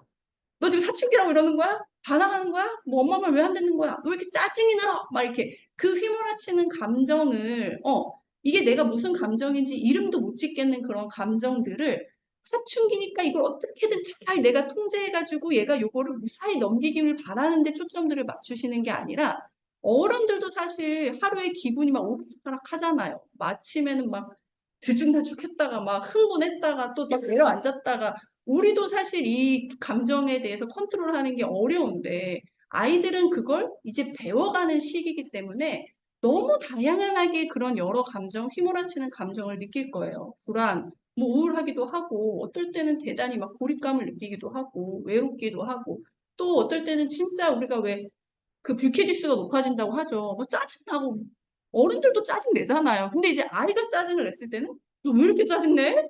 네가 뭐가 부족해서 짜증내? 뭐 이렇게 이게 아이기 때문에 아이는 이런 거를 크게 뭐 이렇게 감정을 그렇게 느끼지 않을 것이다. 이 아이가 느끼는 걸 되게 별거 아닌 것처럼 대하고 그래 버리면 이제 대화가 차단이 되고 단절이 돼 버리고 결국은 해결될 방안을 못 찾게 되는 거거든요. 그래서 아이가 당연하게 느낄 다양한 감정을 알려주고 감정 기복이 커져도 부정적인 평가는 조금 지양해서 왜 이렇게 짜증이 늘어가 아니라 그 짜증이 늘어나는 기분에 집중을 해주세요. 어떤 지점에서 짜증이 났는지. 아, 그럼 너는 이런 때 짜증이 나는구나. 그럼 내가 너가 짜증이 나는 요소에서 어떤 불편함을 조금 제거해주면 좋겠다. 요렇게, 내가 짜증에 집중하지 마시고. 제가 항상 얘기하는 게 태도에 집중하지 마시고 기분에 집중하시라고 그러거든요. 우리가 태도에 자꾸 집중을 하니까 짜증내는 거에 집중이 되는 게 아니라 자꾸 자세를 바로잡아라라는 얘기만 하는 거예요. 똑바로 앉아라, 허리 펴라, 너 왜 뭐 이렇게 뭐 삐딱하게 있냐, 이거에 집중을 하는데 그게 아니라 기분, 감정에 집중을 해주고 그걸로 꼬리에 꼬리를 터서 너가 느끼는 감정이 충분하고 지금 네가 아주 잘 크고 있다는 이 사춘기가 긍정적인 효과다, 긍정적인 요소다, 지금 이 긍정적인 너의 변화라는 걸 알려주세요. 실제로 이제 조금 초등 저학년 아이들은 사춘기를 두려워하는 아이들도 있어요. 선생님, 사춘기가 되면요, 중2병이래요. 선생님, 저 병 걸리는 거예요. 선생님, 사춘기 되면 짜증이 많아진대요. 막 벌써부터 걱정을 해요. 자기는 짜증이 안 났는데 짜증이 많아질까 봐 막 걱정을 해요. 그래서 사춘기가 대단히 막 큰일인 것처럼 느껴지는 아이들도 있는데 이것도 사실 아이들마다 케이스가 달라서 어떤 아이들은 이게 정말 유순하게 지나가는 아이들도 있고 어떤 아이들은 좀 더 예민한 기질이 높아서 이게 조금 더 감정 기복이 이렇게 드러나는 아이들도 있고 저 같은 경우는 진짜 사춘기가 뭐야 할 정도로 그냥 무난하게 지나왔는데 저희 여동생 같은 경우는 실제 가출도 한 번 했어요. 저희 여동생. 그러니까 이게 사람마다 다르고 이 감정 기복이 다르고 다양한 요소를 갖긴다는 걸 아는 거고 그 다양한 감정을 서로 의사소통의 수단으로 만드셔서 아이와 조금 더 아이의 주체성을 이 아이가 느끼는 감정, 이 아이가 느끼는 환경, 어떤 분위기, 좋아하는 거, 싫어하는 거, 좋아하는 물건 이런 것들에 좀 집중을 해서 다양한 의사소통을 만드셔라라고 이야기를 해드립니다. 그래서 많은 분들이 사춘기에 대화를 많이 하세요 하니까 이제 자꾸 부모님들이 또 부담감을 가지세요. 이게 마주보고 앉아서 되게 게 우리 지금부터 대화를 해볼까 이렇게 생각하시는데 그게 아니라 다양한 요소를 해주셔도 돼요. 뭐 이렇게 메시지 같은 거 보내주셔도 괜찮고, 그쵸? 뭐 아이가 메시지 읽는 게 어렵다 그러면 뭐 어머님들 중에 혹시나 점자 아시는 분들이 있으면 이렇게 점자로 사랑한다고 이렇게 뭐 해주셔도 괜찮고, 그죠? 영상 촬영해서 뭐 영상으로도 보내주셔도 괜찮고, 다양하게 뭐 산책하면서 같이 뭐 이야기를 나누는 것도 괜찮고, 그래서 반드시 대화일 필요도 없어요. 이게 그 시기를 겪을 때 대화를 많이 하라고 하는데 이게 반드시 대화일 필요도 없거든요. 그냥 아이와 나의 어떤 이 시기를 긍정적으로 넘길 수 있도록 아이의 변화를 나 스스로도 좀 긍정적으로 봐주고 아이가 느낄 감정을 받아들여주고 있는 그대로 존중해 주려고 하는 여기 계신 분들의 어떤 마인드 그런 것들이 되게 중요하고 그리고 이제 이때가 되면 아이들이 어쨌든 이 감정을 스스로 컨트롤은 해야 되잖아요. 어른들도 사실 성장하면서 내가 화가 났을 때 이 화를 조금 조절하는 법 이런 것들을 스스로 터득하는 거잖아요. 그럴 때 이거를 좀 스스로도 돌아보고 할 수 있도록 아이의 사생활을 꼭 존중해 주셔야 돼요. 그래서 제가 좀 추천드리는 거는 아이 방문에 이런 거 좀 걸어주세요. 그래서 아이가 나 지금 방에 조금 혼자 있고 싶다라고 할 때 우리가 이제 왜 호텔 같은 데 가면 이렇게 청소 안 해도 된다고 이렇게 걸어 놓잖아요. 그런 것처럼 아이한테 이게 내가 엄마 부모님이 내가 양육자가 엄마가 너가 너 스스로 조금 힘들거나 감정 컨트롤이 어렵거나 그런 일이 생겼을 때 스스로 조금 생각해 볼 시간을 주고 싶은데 엄마가 너가 그걸 알려줘. 엄마가 네가 얘기를 안 해주면 모르니까. 그래서 요거 여기 있으니까 이렇게 위치 알려주시고 이렇게 돌려놓으면 엄마가 너 방해 안 할게. 이렇게 해서 알려줘서 아이의 사생활은 이제부터는 꼭 존중해 줘라. 사생활을 존중해 준다는 건 결국 저 아이의 주체성을 인정해 주는 거거든요. 내가 양육자, 보호자를 넘어서 저 아이도 하나의 어떤 인간으로 주체적인 삶을 살아가는 하나의 개인으로 받아들여 주는 거기 때문에 그걸 어렵다고 생각하지 마시고 이렇게 받아들여 주시면 좋을 것 같습니다. 그리고 이제 괜찮으시죠? 벌써 1시간이 돼가지고 지루하진 않으시죠? 예.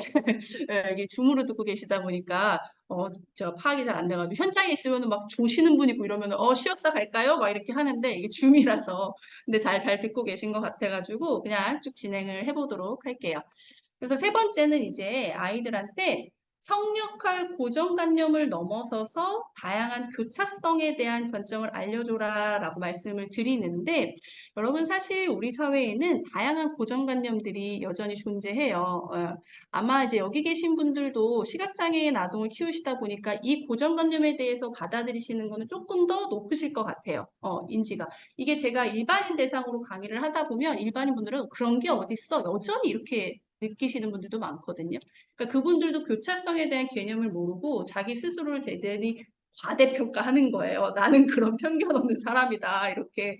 근데 사실 우리는 누구나 고정관념이 있고 이 고정관념 또한 사실 다양한 요소에서 나타나잖아요. 그래서 뭐 장애에 대한 고정관념, 또 성별에 대한 고정관념, 나이에 대한 고정관념, 뭐 학력에 대한 고정관념, 여러 고정관념들이 있어서 우리 스스로도 그런 고정관념이 있다라고 하는 걸 받아들이는 게 대단히 중요합니다. 그리고 그런 고정관념은 사실 누구에게나 생기기 때문에 이거를 원래 누구라도 이 고정관념이 있다라는 거를 좀 여기 계신 분들도 다시 한번 자각하고 인지할 수 있도록 내가 가진 고정관념이 있을 수밖에 없다를 알 수 있게 제가 영상 하나 가지고 왔는데 영상 하나 볼게요. Stop. Pay attention. Take a look at this crowded waiting room. These people may appear to be waiting for the eye doctor, but they're actually waiting for the first test subject in our hidden camera experiment. And here she is, right on time for her 12 o'clock appointment. Hi, how are you doing? This woman thinks she's here for a free eye exam. Have you been here before? No, it's my first time. What she doesn't know is that everyone else in this room is working for us. They'll be with you in just a couple minutes. Today we're running an experiment on social conformity, and the test starts now.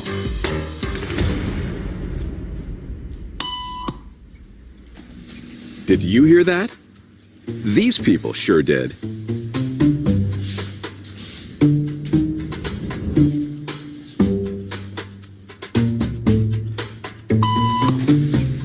It doesn't take long for our test subject to notice a pattern. Beep means stand up.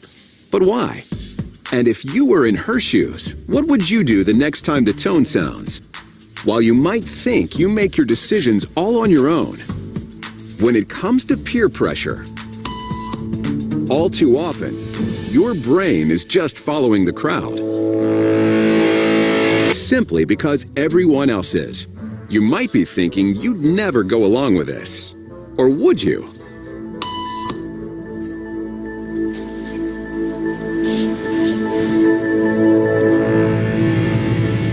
After just 3 beeps, and without knowing why she's doing it, this woman is now conforming perfectly to the group. But what happens if we take the group away? Elaine, please.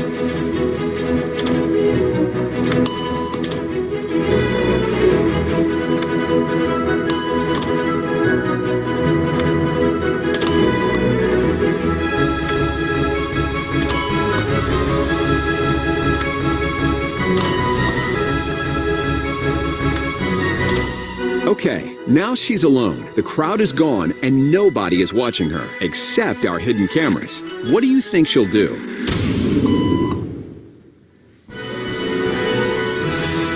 She's now conforming to the rules of the group without them even being there. Now, watch what happens when we introduce another outsider who doesn't know the rules. For a noon appointment. Have a seat and they'll be out in just a couple minutes. Great, Thanks so much.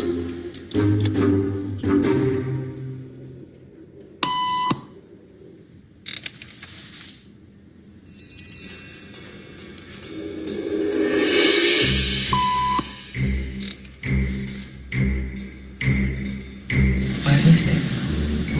Everybody was doing it, so I thought I was supposed to. Think she'll teach the new guy what to do?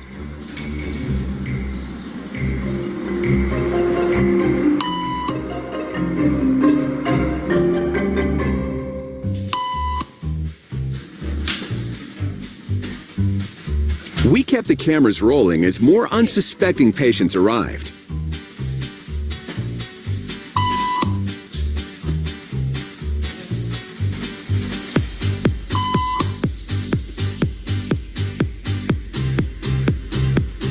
And slowly but surely, What began as a random rule for this woman has now become the social norm for everyone in this waiting room.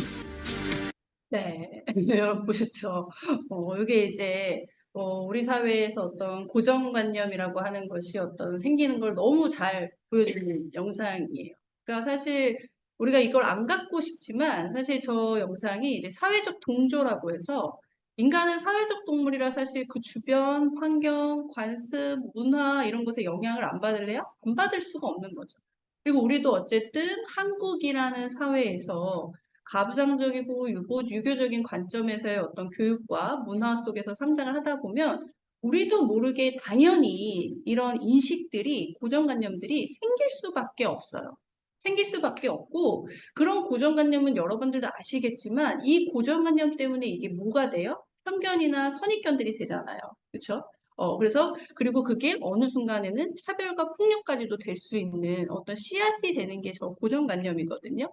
그래서 우리가 우리 스스로 고정관념이 있다는 걸 깨달아서 아이한테 내 고정관념이 주입되지 않도록 차별적인 언행이나 차별적인 시선을 안 보내는 게 대단히 중요해요. 여기 계신 분들도 남자아이를 키우는 분도 있고 여자아이를 키우는 분들이 계실 건데 여기 사전 질문지에도 보니까 어떤 분께서 아들을 키우는데 아들 성교육은 어떻게 해요? 이렇게 물어보더라고요. 근데 여러분 사실 아들 성교육이라는 게 따로 없어요.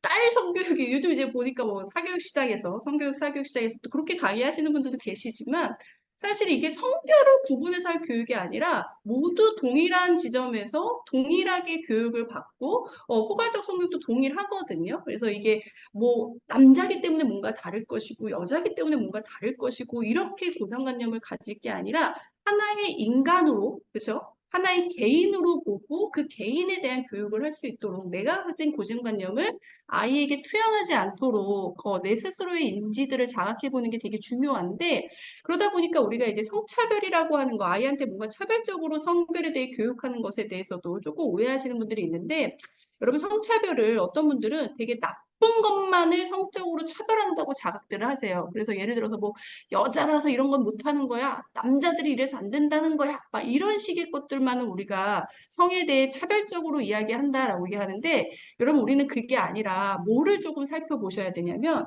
스스로 마음속에 있는 온정적인 성차별에 대해서 인지하시는 게 중요해요. 온정적으로. 그래서 제가 양육자분들한테 얘기할 때 여전히 많은 양육자분들이 이 온전적 성차별에 대한 인지가 안 돼 있다 보니까 나는 그냥 좋은 의도에서 아이를 양육하는 건데 그게 어쩌다 보니까 나도 모르게 아이가 성별을 구분하면서 성장하고 스스로의 한계를 규정하게 되는 이런 결과를 가지고 오거든요.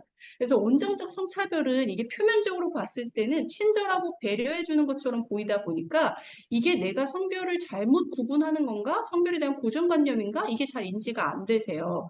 그래서 제가 이 온정적 성차별 같은 거 예시를 들어드리면 이런 거죠. 우리가 과거에 학교 다닐 때 선생님들이 어떻게 했었냐면 무거운 물건 나를 때 맨날 누구 시켜요? 남학생들. 그래서 남학생들 불러다가 시켜요. 그죠? 그리고 학교에서 막 게시판 꾸미기 막 이런 거 한다. 그럼 누구 시켜요? 여학생들 시켜요. 그쵸? 여러분 이게 우리가 왜 그렇게 시키냐면 남학생들은 힘이 어떠니까? 세니까 이게 적합하다고 생각하고 그쵸? 그리고 여학생들은 뭔가 섬세하고 이러기 때문에 그림 같은 거를 잘 그리고 그런 걸 잘할 것이다. 이렇게 생각들을 하시는 거예요. 그러니까 그 이변에 아이의 특수성을 개개인의 특성을 보는 게 아니라 이미 뭐가 들어가 있는 거예요? 성별에 대한 고정관념들이 들어가 있는 거죠. 그래서 이런 고정관념들이 나도 모르게 알게 모르게 아이에게 차별적인 언행으로 드러나실 때가 있어요. 그래서 제가 초등학교 6학년 아이가 장래희망을 적어냈는데 남자아이와 여자아이의 장래희망이 이유는 같아요. 둘 다 이유가 뭐냐면 비행기를 좋아해서예요. 근데 남자아이는 비행기를 좋아해서 뭐라고 쓰냐면 조종사라고 쓰고 여자아이는 꿈을 뭐라고 쓰냐면 승무원이라고 써요. 그러니까 이게 승무원이 더 안 좋은 직업이고 조종사가 좋은 직업이요. 이걸 말하고자 함이 아니라 우리가 보통 이제 성별에 대해 기대하는 역할들이 있다 보니까 여자아이가 비행기 좋아해요 라고 했을 때 이 여자아이한테 너 그럼 비행기 한번 만들어 볼래? 너가 저 비행기 한번 고장났을 때 고쳐볼래? 라는 권유를 하는 대신 이제 양육자들이 보통 뭐라고 해서 말을 많이 하는 거예요. 너 승무원하면 되겠다. 이제 이렇게 얘기를 하는 거죠. 그러니까 우리가 알게 모르게 아이의 성별에 갇혀서 성별을 이분법적으로만 구분을 해서 아이의 한계를 규정 지으려고 하시는 분들이 계시단 말이에요. 그러니까 여자애가 씩씩하면 여전히 어떤 분들은 여자애가 왜 이렇게 드세냐 이렇게 얘기하시는 분들도 계시고 또 남자애가 너무 막 그림 그리고 이런 거 좋아하면 나가 좀 놀아라 막 이러시는 분들이 계시잖아요. 그런 게 그러니까 우리도 모르게 갇혀있을 나의 한계와 이런 고정관념을 자각하고 인지해서 아이들이 그런 것 스스로를 조금 뛰어넘을 수 있도록 특히 이제 여기 계신 분들도 그런 고민이 있을 것 같아요. 특히 이제 여자아이를 키우시는 분들은 워낙 사회가 조금 더 이렇게 위험한 일들도 많이 접근이 되다 보니까 조금 더 보수적으로 아이를 키우시려고 하시는 분들도 계신데 아이의 성별을 조금 뛰어넘어서 아이의 어떤 주체성과 개인이 갖고 있는 특수성, 아이가 원하는 것들에 대한 이해를 동반해서 보호가 필요하고 도움이 필요할 수 있지만 어쨌든 아이 스스로 주체적으로 그죠? 그런 거에 어떤 가능성에 한계에 부딪히지 않도록 아이가 건강한 방향으로 원하는 것을 성취할 수 있도록 옆에서 조력해 주시는 게 대단히 중요할 것 같아요. 그리고 그런 것들이 굉장히 다양한 요소에서 이런 권력들도 발생을 하고 장애뿐만 아니라 나이, 인종, 뭐 학력 여러 관계 속에서 사실 고정관념과 이런 것들이 변화, 위치성의 교차성을 갖잖아요. 그래서 이런 것들에 대해서도 어머님들이 잘 이해해 주셨으면 좋겠고 지금의 어떤 사회의 하두는 여러분 DEI라는 것이 있어요. DEI. 그래서 요즘 기업들은 이제 ESG 말고 DEI라고 해서 이것이 어떤 기업 문화를 변화시키는 어떤 혁신으로 작동을 하고 있는데 이 DEI가 뭐냐면 결국 이제 지금의 사회는 아이들이 다양성을 바탕으로 하고 공존과 포용을 바탕으로 해서 대인관계를 맺고 우리 사회 문화를 다양한 각계각층의 어떤 유형의 사람들이 공존하고 살 수 있도록 아이 스스로도 그런 고정관념과 이런 걸 깨도록 해서 대인을 대하게 해주는 게 대단히 중요해요. 그리고 사회가 그런 거를 중요하게 생각하고 있고요. 그래서 제가 요즘 이제 우리 사회가 이런 DEI 관점의 영역 여러 것들을 추구한다라고 볼 수 있는 것들이 뭐가 있냐면 여러분 요게 저희 아이가 이제 작년까지만 해도 매일 아침에 보던 딩동댕 유치원이라는 프로그램이에요. 근데 여기 이 프로그램이 등장인물이랑 요 등장하는 등장인물들만 봐도 지금의 사회가 이런 다양성을 포용하려고 하는 분위기들이 조금 보여요. 그래서 여기에 어떤 것들이 등장하냐면 여기 보시다시피 이제 선생님이 있는데 딩동댕 유치원 선생님이 있는데 선생님부터가 약간 과거와는 좀 다르죠. 왜냐면 우리가 과거에는 딩동댕 유치원의 선생님은 항상 누가 했었냐면 젊은, 날씬한 여성이 했었단 말이에요. 근데 이제는 중후한 중년의 여성이 등장을 해서 선생님의 역할을 하고 있고 여기 보면 하늘이라는 친구도 휠체어를 타고 등장을 하고 또 할이라는 친구도 있고 또 말이라는 친구도 있어요. 이 친구는 이제 다문화 가정으로 등장을 하고요. 조아라는 아이도 등장을 하는데 저 아이는 이제 이혼한 가정으로 조선 가정에서 자라는 걸로 묘사가 돼서 나옵니다. 그리고 이제 가장 최근에 등장한 친구가 저 별이라는 친구로 그 자폐 스펙트럼 장애를 가진 아이로 등장을 해요.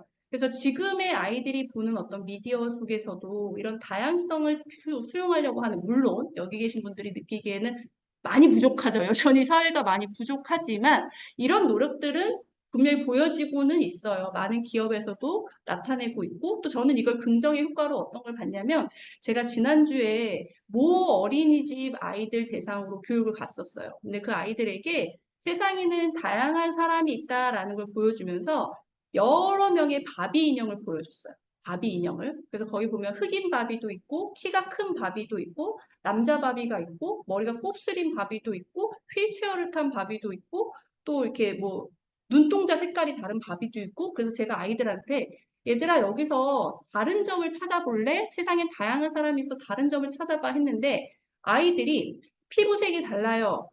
남자 여자 성별만 달라요. 뭐 눈동자 색깔이 달라요. 머리가 곱슬머리예요. 키가 달라요 하는데 휠체어 얘기를 단 한 번도 안 하더라고요. 아이들이. 휠체어 탄 사람이 있어요란 이야기는 단 한 번도 안 하는 거예요. 저는 거기서 약간 아이들이 이미 아이들은 우리가 이제 사람들이 아직 편견이나 고정관념에 익숙해지지 않은 시기의 아이들이다 보니까 그런 것들을 다양성을 수용하면서 성장하다 보면 좀 더 사회가 나중에 더 좋은 방향으로 발전을 할 수 있을 거다라는 어떤 긍정의 효과를 저는 봤거든요.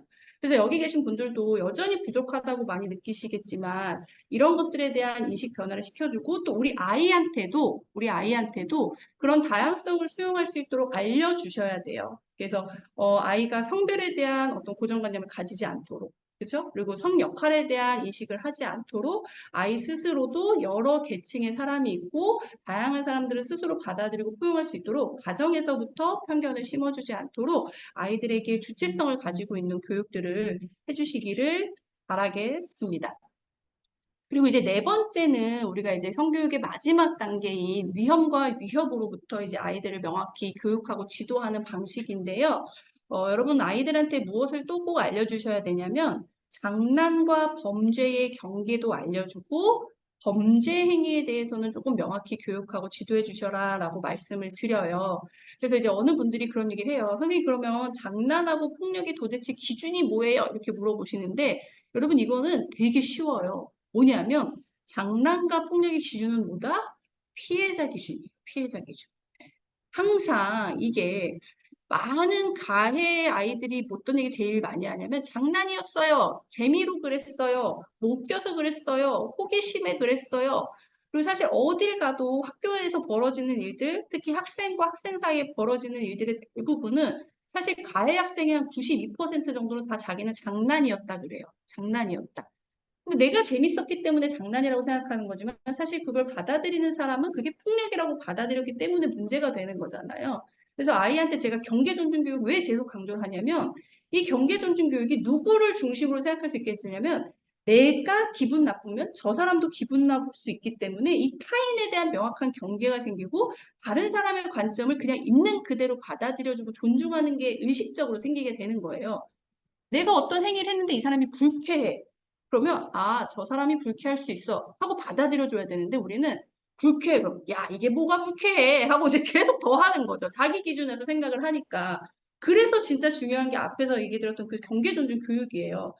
결국 내 경계가 지켜지고 존중받아져야 타인에 대한 경계도 지켜주고 누군가의 기분 나쁨이 그냥 불쾌함으로 받아들여지고 느껴질 수 있도록 아이들이 이런 것들을 할 수 있도록 해야 되거든요. 근데 여전히 아이들이 이 기준이 굉장히 모호하고 타인의 기분에 대한 관점과 이런 것들이 명확하지가 않다 보니까 이런 게 비일비재하게 너무 자주 벌어지는 거죠. 그래서 아이들이 저한테 선생님 이런 것도 폭력이 맞아요? 라고 물어보는 질문들이 있어요. 그러면 사실 당연히 폭력이고 당연히 범죄 행위고 해서는 안 되는 건데 막 이러거든요. 친구들이 저한테 야한 사진 보내고 기분이 어떠냐고 놀려요. 이러거든요. 근데 여러분 제가 얼마 전 올해 서울 맹학교 교육을 갔었어요. 아이들 대상으로 교육을 했는데 맹학교에서도 이런 질문이 나왔었어요. 한 남학생이 손을 들고 어떤 친구가 저한테 야한 동영상 보내놓고 소리 들으면서 기분 어떠냐면서 기분 좋냐고 놀렸어요. 이런 얘기를 했었거든요. 질문을 수업 시간에. 그러니까 이게 아이들은 이거를 재미나 장난처럼 생각하고 보내는데 여러분 이거 범죄 행위예요. 혹시 알고 계시나요? 이거 통신매체 이용 음란 행위거든요. 그래서 이거 300만 원 벌금 나오는 거예요. 우리가 글이나 문자나 영상으로 이런 거 보낼 수 없게 돼 있어요. 상대에게 성적 불쾌감을 하는 거, 통신매체 이용해서 하면 안 되도록 되어 있거든요. 근데 이게 아이들은 장난이나 재미로 바뀌어지고 내가 재밌고 기분 좋았으니까 너도 기분 좋을 거다 이렇게 생각하니까 이거 별로 자각이 안 되는 거예요. 그리고 또 이런 얘기도 있죠. 이제 요즘은 이성교제하는 친구들이 많으니까 친구들이 저랑 남자친구랑 잤다고 소문내는데 이거 어떻게 해요?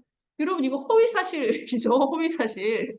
명확히 하면 안 되는 명예훼손이에요. 근데 이거를 그냥 아이들은 크게 범죄 행위라는 생각도 안 하고 자각도 안 해요. 또 어떤 질문도 많이 하냐면 같은 성별끼리도 성폭력이 돼요? 이렇게 물어보거든요. 근데 여러분 성폭력은 당연히 같은 성별인 게 상관이 없죠. 개인이 느끼는 성적 불쾌감과 자기결정권을 침해했을 때 벌어지는 거기 때문에 근데 이것도 막 질문해요. 그래서 어떤 아이들이 좀 이렇게 제가 작년 겨울에 갔던 학교에서 있었던 일인데 아이들이 화장실에서 친구의 바지를 벗기고 막 엉덩이를 때리고 가고 막 근데 그게 같은 성별이기 때문에 자기들끼리 문제가 되지 않을 거라고 굉장히 오랫동안 지속돼서 문제가 돼서 제가 갔던 학교폭력, 거기 학교폭력 문제긴 했는데 거기 갔던 경우도 있거든요. 그러니까 아이들이 성별이 또 같으면 괜찮다고 생각을 하고 성폭력 같은 거는 여성과 남성 사이에서만 벌어진다라고 생각을 하는 거죠. 그런 경우도 있고 또 어떤 경우도 있냐면 좋아하는 사이인데 스킨십을 강요해요. 이렇게 해서 이런 친구들도 있어요. 좋아하는 사이라서 스킨십이 강요가 되다 보니까 이것 때문에 또 힘들다. 내가 좋아하기 때문에 이걸 받아들여줘야 될 것 같은데 이거 남자친구니까 신고 못하는 거 아니에요? 막 이렇게 생각하시는 분. 여자친구니까 해줘야 되는 거 아니에요? 막 이렇게. 그래서 아이들이 범죄나 장난이나 이런 거에 대한 구분이 너무 명확하지 않고 또 아이들이 또 어떠냐면요, 여러분. 자기들도 다 알아요. 뭘 아냐면 내가 그런 행위를 해도 처벌받지 않는다는 걸 알아. 그래서 아이들한테 가보면 아이들이 실제로 막 이래요. 자, 이런 거는 통신매체 이용 음란행위예요. 해서는 안 돼요. 그러는데 아이들이 손들고 그래요. 근데 저는 촉법소년인데요. 이렇게 얘기하는 친구들이 있어요. 그리고 요걸 알다 보니까 저런 행위를 했을 때 이게 내가 크게 나한테 타격감이 올 거라고 생각하니까 그 경계를 자꾸 무너뜨리고 상대방이 불쾌해도 나는 재미나 장난이라고 다가가는데 그러시지 마셔라. 예, 이 가정에서부터 그게 명백히 범죄 행위고, 그쵸? 당연히 해서는 안 되는 행위고 누군가가 불쾌하면 너가 멈춰야 되는 거고 너는 재밌어도 얘가 싫다고 했으면 그 행동은 절대 해서는 안 되는 행동이야. 이거는 범죄 행위야. 너가 지금 비록 나이가 어려서 처벌을 안 받을지 몰라도 엄연히 사회적으로 해서는 안 되는 잘못된 행위라고 명확하게 알려주라는 거죠. 근데 이거를 보호자분들께서 어떻게 가르치시냐면 그냥 야 친구 불편하대잖아. 하지 마. 이렇게 하고 그냥 넘어가시는 거죠. 그래서 그거에 대해서 이게 왜 하면 안 되는지, 이게 어느 정도의 처벌까지 받는 높은 수준의 잘못된 행위인지에 대해서 안 되니까 아이들끼리 재미나 장난처럼 스킨십이라고 생각하면서 하게 되고 이런 경우가 상당히 많습니다. 그리고 이제 최근에 제가 이제 좀 학교에서 많이 이제 생기는 사례 때문에 하나 더 가지고 온 게 뭐냐면 이제 아이들이 이제 지금 이제 나이대가 보니까 뭐 15세, 18세, 11세, 뭐 이렇게 13세 이렇게 있는데 이제 이쯤 되면 아이들이 이제 좋아하는 상대들이 좀 생겨요. 자기가 좋아하는 사람도 생기고 조금 더 친밀하게 지내고 싶은 사람도 생기고 그러다 보니까 이제 자신이 좋아하고 이런 감정을 막 이렇게 드러내는 거죠. 드러내는데 이게 어떤 친구들은 이 경계 존중에 대한 인식이 잘 안 돼 있으면 내 감정을 주구장창 표현하는 거에 집중이 되다 보면 이 감정 표현함에 있어서 서툼이 그게 플러스가 되면서 과하게 상대에게 신체적인 접촉을 하거나 아니면 과하게 상대에게 부담감을 주는 고백을 하거나 이런 경우가 종종 발생하거든요. 그래서 우리가 이제는 상대방이 원치 않는 고백은 뭐라고 막 규정을 짓고 있어요. 스토킹 행위라고 아예 명확하게 규정을 짓고 있죠. 그래서 우리가 하면 안 되는 거, 상대가 불쾌하고 싫어하는 것들에 대해서는 명확히 불쾌함을 느끼는 저 사람의 관점을 존중해야 되고 내가 멈추는 거야. 내 기준으로 생각하는 게 아니라 항상 저 사람이 기준이야. 그래서 이제 여기 계신 분들이 혹시나 이제 보호자로 계시니까 아이들이 어떤 이렇게 뭐 부축을 받거나 아니면 이렇게 항상 누굴 이렇게 손을 잡고 다니거나 어떤 신체 부위가 접촉돼서 다닐 때 이게 조금 어렸을 때부터 자연스럽다 보니까 아이들이 이 구분이 조금 명확하지 않을 수도 있어요. 그래서 이거를 여기 계신 분들도 지금 도움이 필요해서 잡는데 그 사람한테 물어봐야 돼. 내가 잡아도 되는지, 여길 잡았을 때 불편하지는 않은지, 그리고 혹시나 그 사람이 그 자리가 불편하다면, 이쪽 자세가 불편하다면, 그럼 어디가 편안한지 물어봐서 편한 것을 잡고 갈 수 있도록 하게 하는 거죠.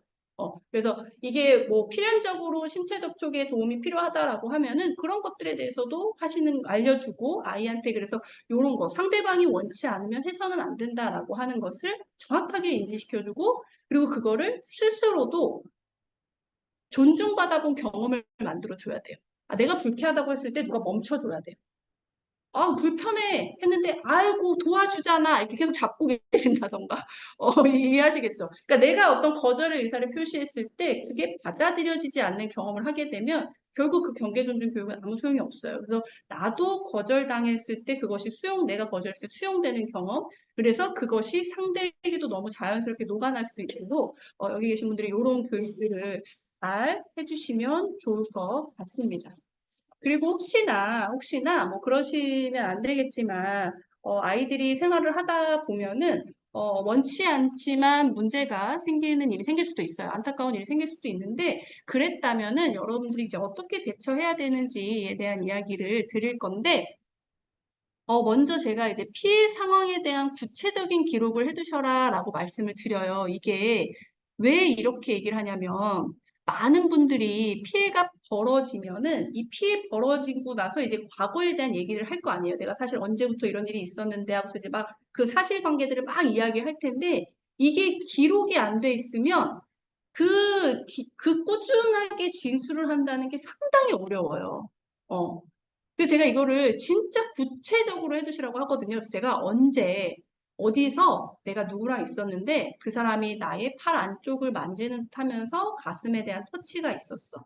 그래서 내가 이쪽은 불편하니까 팔뚝을 잡아주세요. 팔 위쪽을 잡아주세요라고 명확하게 얘기했는데 그 사람이 다시 한번 터치를 해서 굉장히 불쾌했다. 그리고 그때 내 옆에 이 사람 우리 내 옆에 다른 친구도 있었는데 그 친구는 아마 내가 거절했던 거를 들었을 것 같다. 근데 여기 또 다른 누가 있었는데 그 사람은 못 들었을 거고 그때 내 감정은 어땠다. 이렇게 정확하게 구체적으로 기록을 해두시라고 하는데 이게 왜 그러냐면 우리가 사실관계 조사하다 보면은 이 진술이 내가 기록을 해두지 않으면 희석돼서 자꾸 잊어버리고 까먹게 되고 이래요. 그래서 우리가 이런 성범죄 같은 게 벌어졌을 때 많은 분들이 피해자가 일관된 진술을 했기 때문에 인정해준다 이런 말 진짜 많잖아요. 그래서 사람들이 아니 피해자가 일관된 진술 하나 한 것만으로도 하는 거 너무 억울한 거 아니야? 증거가 아니라? 막 이러는데 여러분 그게 왜 그런 거냐면 피해자들이 일관된 진술을 한다는 게 굉장히 어려운 일이기 때문에 그래요. 어. 예를 들어서 내가 사실관계 확인을 하러 갔는데 어디 만졌어요? 어깨요. 기분이 어땠어요? 나빴어요. 그 다음 사람을 또 만나요. 어디 만졌어요? 어깨요. 정확히 어디요? 아, 여기요. 아유, 그건 어깨가 아니잖아요. 이렇게 되는 거죠. 그러면 어떻게 되는 거예요? 진술이 번복되는 거죠. 그러면서 뭐가 돼요? 신뢰도가 떨어지게 되는 거예요. 그래서 우리가 피해자들이 겪는 일관된 진술을 중요하게 보는 게 그런 이유 때문에 그런 거거든요. 그래서 이게 기억은 희석되기 때문에 그때 느낀 감정, 그리고 함께 있었던 사람, 내가 했던 말, 그리고 상대방이 했던 말, 이런 것들에 대해서 좀 구체적으로 세부적으로 기록들을 잘 해두셔라 라고 말씀을 해두시고 혹시나 증거가 있다면 캡처하거나 저장하거나 보관하거나 어떤 진단서나 이런 것들을 갖추고 계시라고 이야기합니다. 녹취도 괜찮은데 어떤 분들이 이런 얘기를 하시더라고요. 선생님 근데 그거 상대방의 동의 없는 녹취는 안 되는 거 아닌가요? 이렇게 물어보시는데 그 녹취가 지금 이 행위를 증빙하기 위한 거고 내가 이걸 어디다가 유포하거나 이러지 않았으면은 법정에서 증거로서 인정을 해줘요. 그러니까 이 상황에 대한 어쩔 수 없는 증거였다. 그래서 내가 이거를 이 사람에 대해서 이렇게 모욕을 하기 위해서 인터넷에 퍼뜨리고 이런 게 아니라 정말 법정에서 증거로서만 활용이 되면은 그냥 녹취 자료로서 인정을 해주거든요. 최근 판례들이 그래요. 그래서 내가 요것만을 위해서 저 사람 그런 거라면은 괜찮습니다. 녹취도 요즘은 가능하다고 하니까 그런 것들 알고 계시면 되고 또 하나는 자녀가 원하는 방식으로 절차를 진행해 주시는데 이때 진행되는 절차를 자녀에게 반드시 공유하셔라 라고 말씀을 드려요. 보통 이제 저학년 정도 되시면 이게 아이한테 혹시나 문제가 생겼을 때 이제 양육자분께서는 이게 아이한테 좀 안타까운 일이고 또 아이가 이것 때문에 힘들어 할까 봐 내가 알아서 다 처리할게. 너는 이제 편하게 있어. 다 알아서 해결해 줄 거야. 이렇게 안심만 시켜주시려고 하는 분이 있는데 절대로 안심 안 돼요. 그래서 아이한테 이 정도로 진행이 됐고 물론 막 세부적으로 막 할 것까지는 아니겠지만 그래도 지금 이 정도 진행됐고 어떻게 하면은 나중에 너가 어디로 가서 진술을 할 거고 아니면 이랬을 때 너의 기분을 다시 한번 들어야 된다고 하고 해서 왜냐면 그게 아이 문제이기 때문에 너의 문제고 너의 문제를 내가 조력하고 있는 그대로 이 아이를 또 존중해 주는 거예요. 아이가 갖고 있는 감정과 이런 것들, 정보 공유에 대해서 다 해주셔야 되기 때문에 그런 거를 자녀에게 같이 공유해 주셔라. 그리고 2차 피해가 벌어지면 추가 신고나 접수 같은 거 가능하시고 또 형사나 민사까지 가시기 경우에는 경제적 지원되는 것들 여러 가지도 있으니까 이런 거 찾아보시면 사실 정보는 굉장히 다양합니다. 그래서 이런 것들 체크하셔서 혹시나 아이에게 불편한 일이 생기거나 위험한 일이 있거나 위협적인 일이 있었다면은 옆에서 이런 것들을 잘 기록해 두셨다가 적절하게 대처를 받으실 수 있으면 좋을 것 같습니다. 그리고 결국 이제 무엇보다 가장 중요한 거는 이제 보호자와 아이의 신뢰 관계예요. 제가 자꾸 소통을 많이 하라고 하는 게 결국은 아이가 믿고 따르고 의지할 수 있고 믿을 수 있는 누군가가 있어야 이게 건강하게 성장할 수 있는 원동력이 있거든요. 사실 우리가 살면서 누구 하나 갈등을 겪지 않고 누구 하나 어려움 겪지 않고 누구 하나 힘든 시절 없이 성장하는 사람은 없잖아요. 근데 그렇게 성장하는 과정 속에서 내가 뭐, 내가 믿고 의지할 사람이 옆에 있어주기만 해도 그거를 슬기롭게 극복하고, 안정감을 갖고 성장할 수가 있어요. 그래서 여기 계신 분들도 사실 이제 보호자이기 때문에 내 아이를 보호해야 된다. 이 초점을 조금 맞추시는 분들도 계실 텐데, 어쨌든 아이가 건강하게 성장해서 주체적으로 삶을 살 수 있게 해주셔야 되잖아요. 그러기 위해서는 여기 계신 분들이 아이에게 아주 신뢰관계를 탄탄히 쌓고 언제든지 믿고 말할 수 있는 그런 든든한 조력자, 보호자, 양육자들이 되실 수 있으면 좋겠습니다. 그리고 이제 오늘 제가 한 이야기들이 조금이나마 보탬이 되셔서 아이를 지도하고 아이에게 뭐 알려주고 하는데 도움이 되셨으면 좋겠어요. 네, 제가 오늘 준비한 강의는 여기까지고요. 혹시나 질문사항이나 아니면 뭐 의구지 뭐 이렇게 뭐 물어보고 싶으신 거 있으시면은 채팅창에다가 물어보셔도 괜찮습니다. 그리고 이제 뭐 같이 소통하고 싶으신 이야기가 있으면 소통하셔도 괜찮고요. 그리고 이제 질문사항 올려줬을 때 저만 답을 하는 게 아니라 또 저는 이제 비장애인 아이도 키우고 있으니까 또 시각장애인 아이를 키우시는 분들이 갖고 계시는 어떤 어려움이나 고충이 또 있을 수 있잖아요. 그런 것들에 대해서는 여기 계신 분들도 같이 내가 그랬는데 그럴 때 이렇게 하니까 좋더라. 이런 소통의 장도 같이 되면 좋으니까 질문 사항이나 궁금하신 점 있으면 거부감 없이 그냥 자연스럽게 채팅창에 올려주셔도 좋을 것 같아요. 있으시면은 해 주실까요? 궁금하신 거 물어보셔도 괜찮습니다.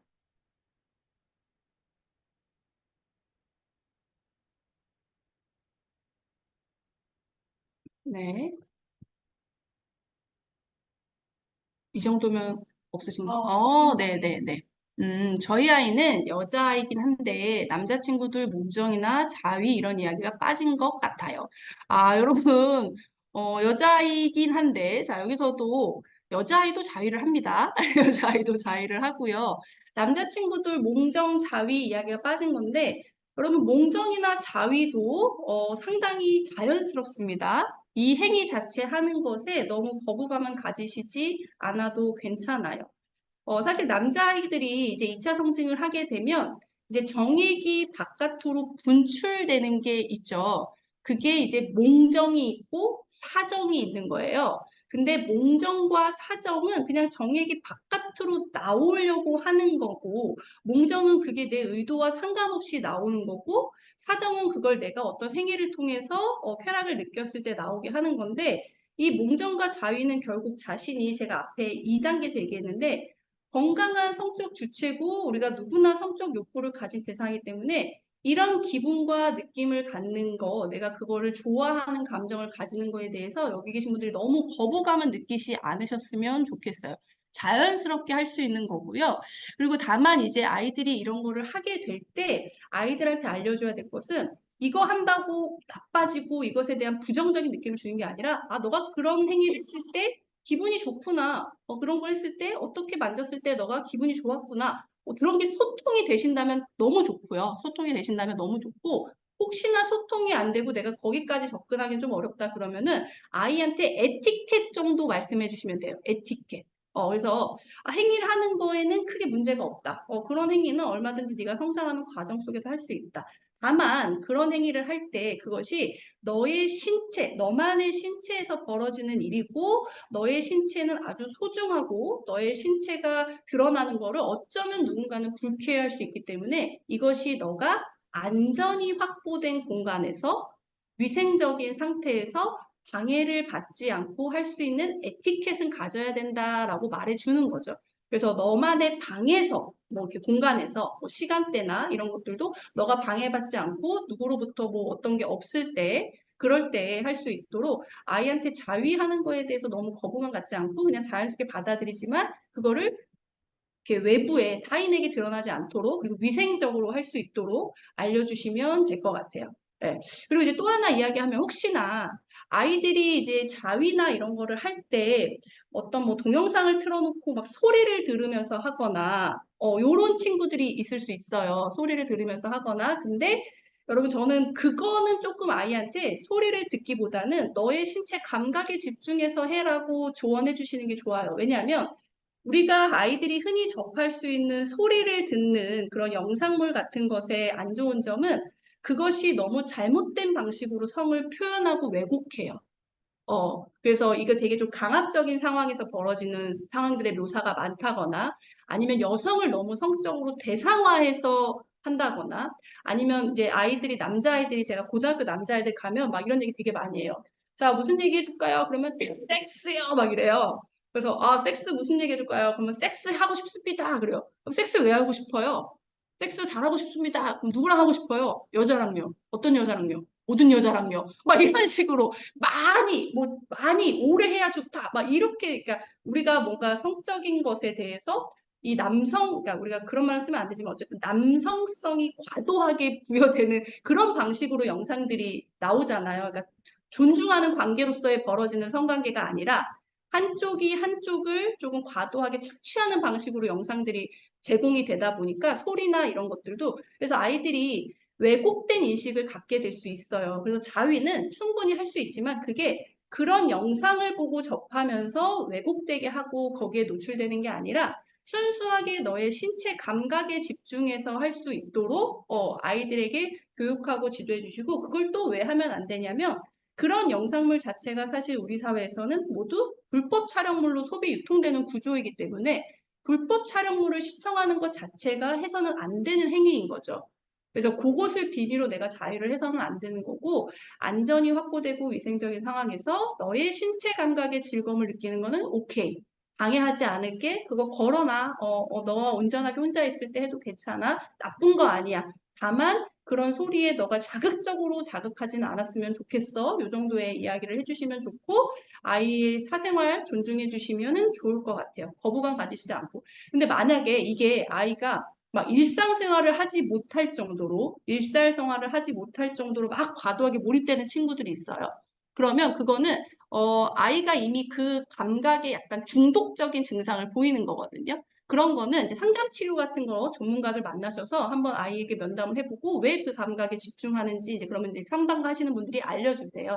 그래서 그런 거 너무 얘가 일상생활이 안 될 정도로 그렇다. 그럼 이제 그런 것들을 알려주면은 좋을 거 상담 같은 거 받아보시라고 추천을 드립니다. 중학생 남자아이인데 학교에서 남자아이들이 화장실에서 흡연을 보는데 몰라서 고추가 작다고 놀리더는데 대처 방법 좀 알려주세요. 네, 여러분, 그러니까 이런 일이 진짜 많아요.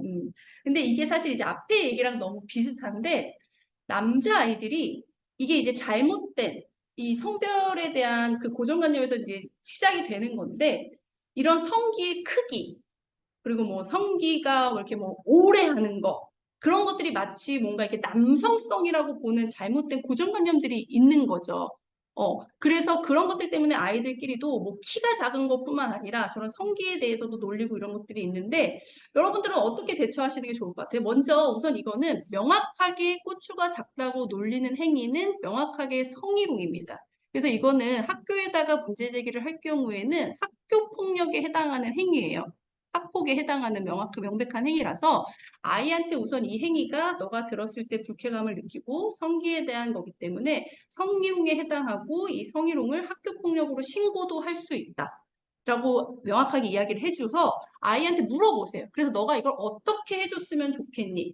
이거를 내가 개입해서 실제 이 아이들이 이런 행위를 한 거에 대해서 처벌을 받으면 좋겠는지 그게 아니면 이거를 누군가가 뭐 지도를 해줘서 얘한테 따로 해줘도 이게 처벌까지 가는 건 아니지만 어쨌든 내가 불쾌하니까 뭐 선생님한테 얘기해서 이 아이를 교정시켜줄 방법을 찾는 게 좋은 건지 그래서 아이한테 아이가 요구하는 게 뭔지를 물어보시라는 거죠. 너가 기분 나쁜 건 알겠는데 그래서 그걸 어떻게 처리하고 싶니? 네가 직접 대응할 수도 있겠지만 혹시나 대응하는 게 어렵다면은 선생님께 요구하는 방법이 있고 엄마가 접근하는 게 좋다면 엄마가 개입을 해서 이것을 정확하게 학교폭력으로도 갈 수 있는 사안이기 때문에 네가 원하는 방식을 아이한테 물어봐서 아이한테 이야기를 해주고 대처법도 알려주시면 좋을 것 같아요. 그리고 어쨌든 이런 행위 자체가 우리 스스로도 과거부터 오래되어 온 그 성별에 대한 기반한 잘못된 인식들이잖아요. 그래서 남학생들도 이게 왜 이렇게 되냐면 아이들이 워낙에 그런 잘못된 불법 촬영물 같은 거에 노출이 되다 보니까 그것을 이제 하나의 남성성으로 인정하다 보니까 이런 문화들이 생기는 건데, 그래서 이제 가정에서부터 그런 고정관념들이 생기지 않도록 아이 스스로도 작다고 해서 내가 이게 주눅들 일은 아니구나. 그렇죠? 이것과 관련 없이 나는 있는 그대로 존중받아야 되는 존재고 주체성을 갖고 자존감 있게 단단하게 클 수 있도록 그런 걸 알려주시면 좋을 것 같아요. 그래서 이거는 명백하게 성희롱이고 학폭행위이기 때문에 아이한테 한번 정확하게 아이의 요구사항을 물어봐 주시는 것도 좋을 것 같습니다. 네. 또 혹시 있으실까요?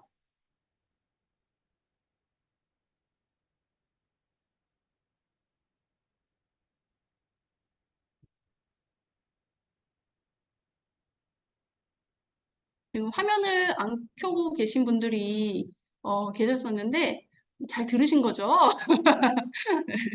네, 다들 잘 들으셨다고 네, 생각합니다. 네, 그리고 어쨌든 화면 켜고 계신 분들도 표정이 너무 좋게 잘 들어주셔가지고 제가 쉬는 시간 없이 진행했는데도 막 기운이 나게 진행을 했던 것 같아요.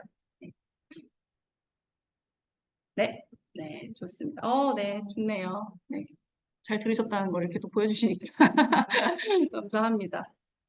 네, 감사합니다. 네, 음, 네.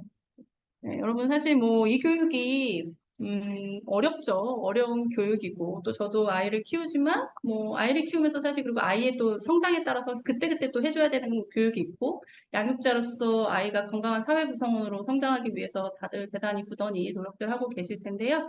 오늘 교육이 조금이나마 좀 도움이 되셨으면 좋겠고 그리고 무엇보다 너무 걱정만 하지 마셔라. 예, 아이가 크는 거를 기쁜 마음으로 좀 받아들여 주실 자세를 좀 갖추세요. 너무 막 거기에 매몰돼서 과하게 생각하면은 내가 줘야 될 정보도 제대로 제공하지 못하고 자꾸 이제 아이를 폐쇄적으로 몰게 되고 그러다 보면 아이는 결국 정보를 얻을 곳이 여기가 아니라 다른 곳이라고 생각해서 잘못된 정보에 접근하게 되고 그러면 결국 또래의 잘못된 접근이 또 아이의 왜곡된 성인식을 갖게 만들고 이렇게 되거든요.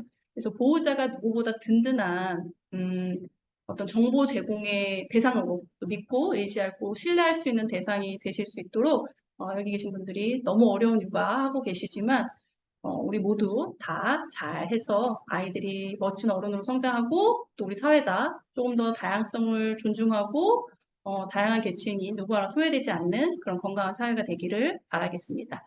네, 저는 오늘 그럼 여기서 이야기를 마치도록 하겠습니다. 잘 들어주셔서 감사합니다. 감사합니다.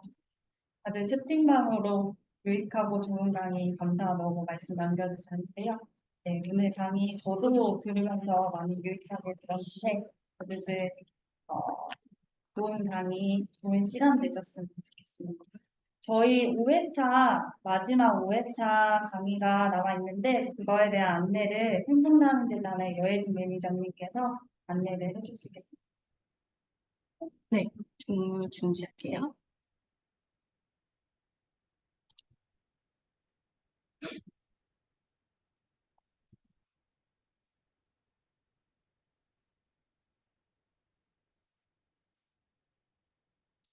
잠시만요.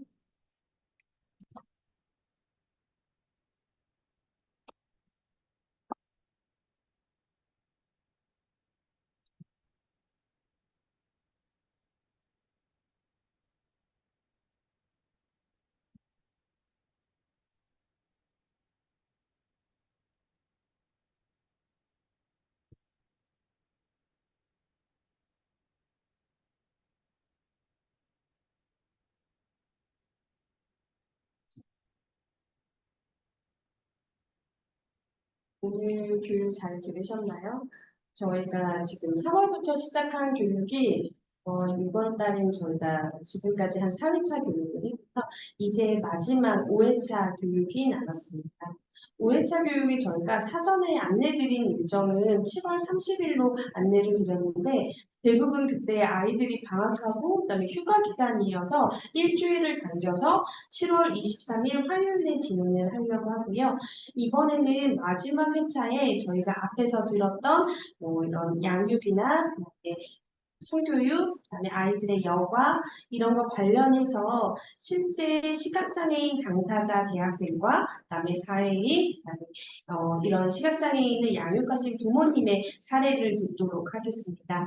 그래서 조금 더 현장감 있는 내용을 진행을 하기 위해서 온라인이 아닌 오프라인으로 진행을 하려고 하고요. 장소는 저희 재단에서 좀 진행을 하려고 합니다. 재단의 위치는 저희가 다시 한번 이 교육이 끝난 후 약도랑 뭐 주차 방법에 대해서 안내를 드릴 거고요. 혹시나 방학이 좀 일찍 시작해서 아이들 좀 양육 때문에 아니면 돌봄 때문에 아이를 꼭 데리고 갈 수밖에 없다라고 하신 분들은 예, 데리고 오셔야죠. 저희가 따로 별도로 공간을 마련하던가 아니면은 같이 들을 수 있도록 진행을 할 예정이니까요. 너무 부담 갖지 말고 신청해 주시면 좋겠습니다. 오늘 저도 7살 남자아이를 키우는 입장으로서 되게 궁금했지만 아이한테 어떻게 전달을 해야 될지 몰랐던 내용들을 좀 많이 알게 된 것 같아요. 그래서 약간 그 생각이 들었어요. 7월 달에 실제 시각장애인 당사자분한테 부모님들이 이런 걱정을 하고 있는데 당사자분들도 그런 걱정이나 고민이 있었는지 좀 한번 여쭤보고 싶다라는 생각이 들었습니다. 다시 한번 오늘 교육 참여해주신 분들께 감사드리고요. 강사님 너무 수고 많이 하셨습니다.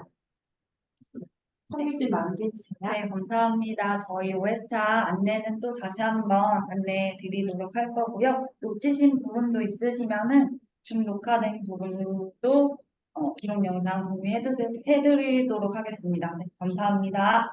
종료하도록 할게요.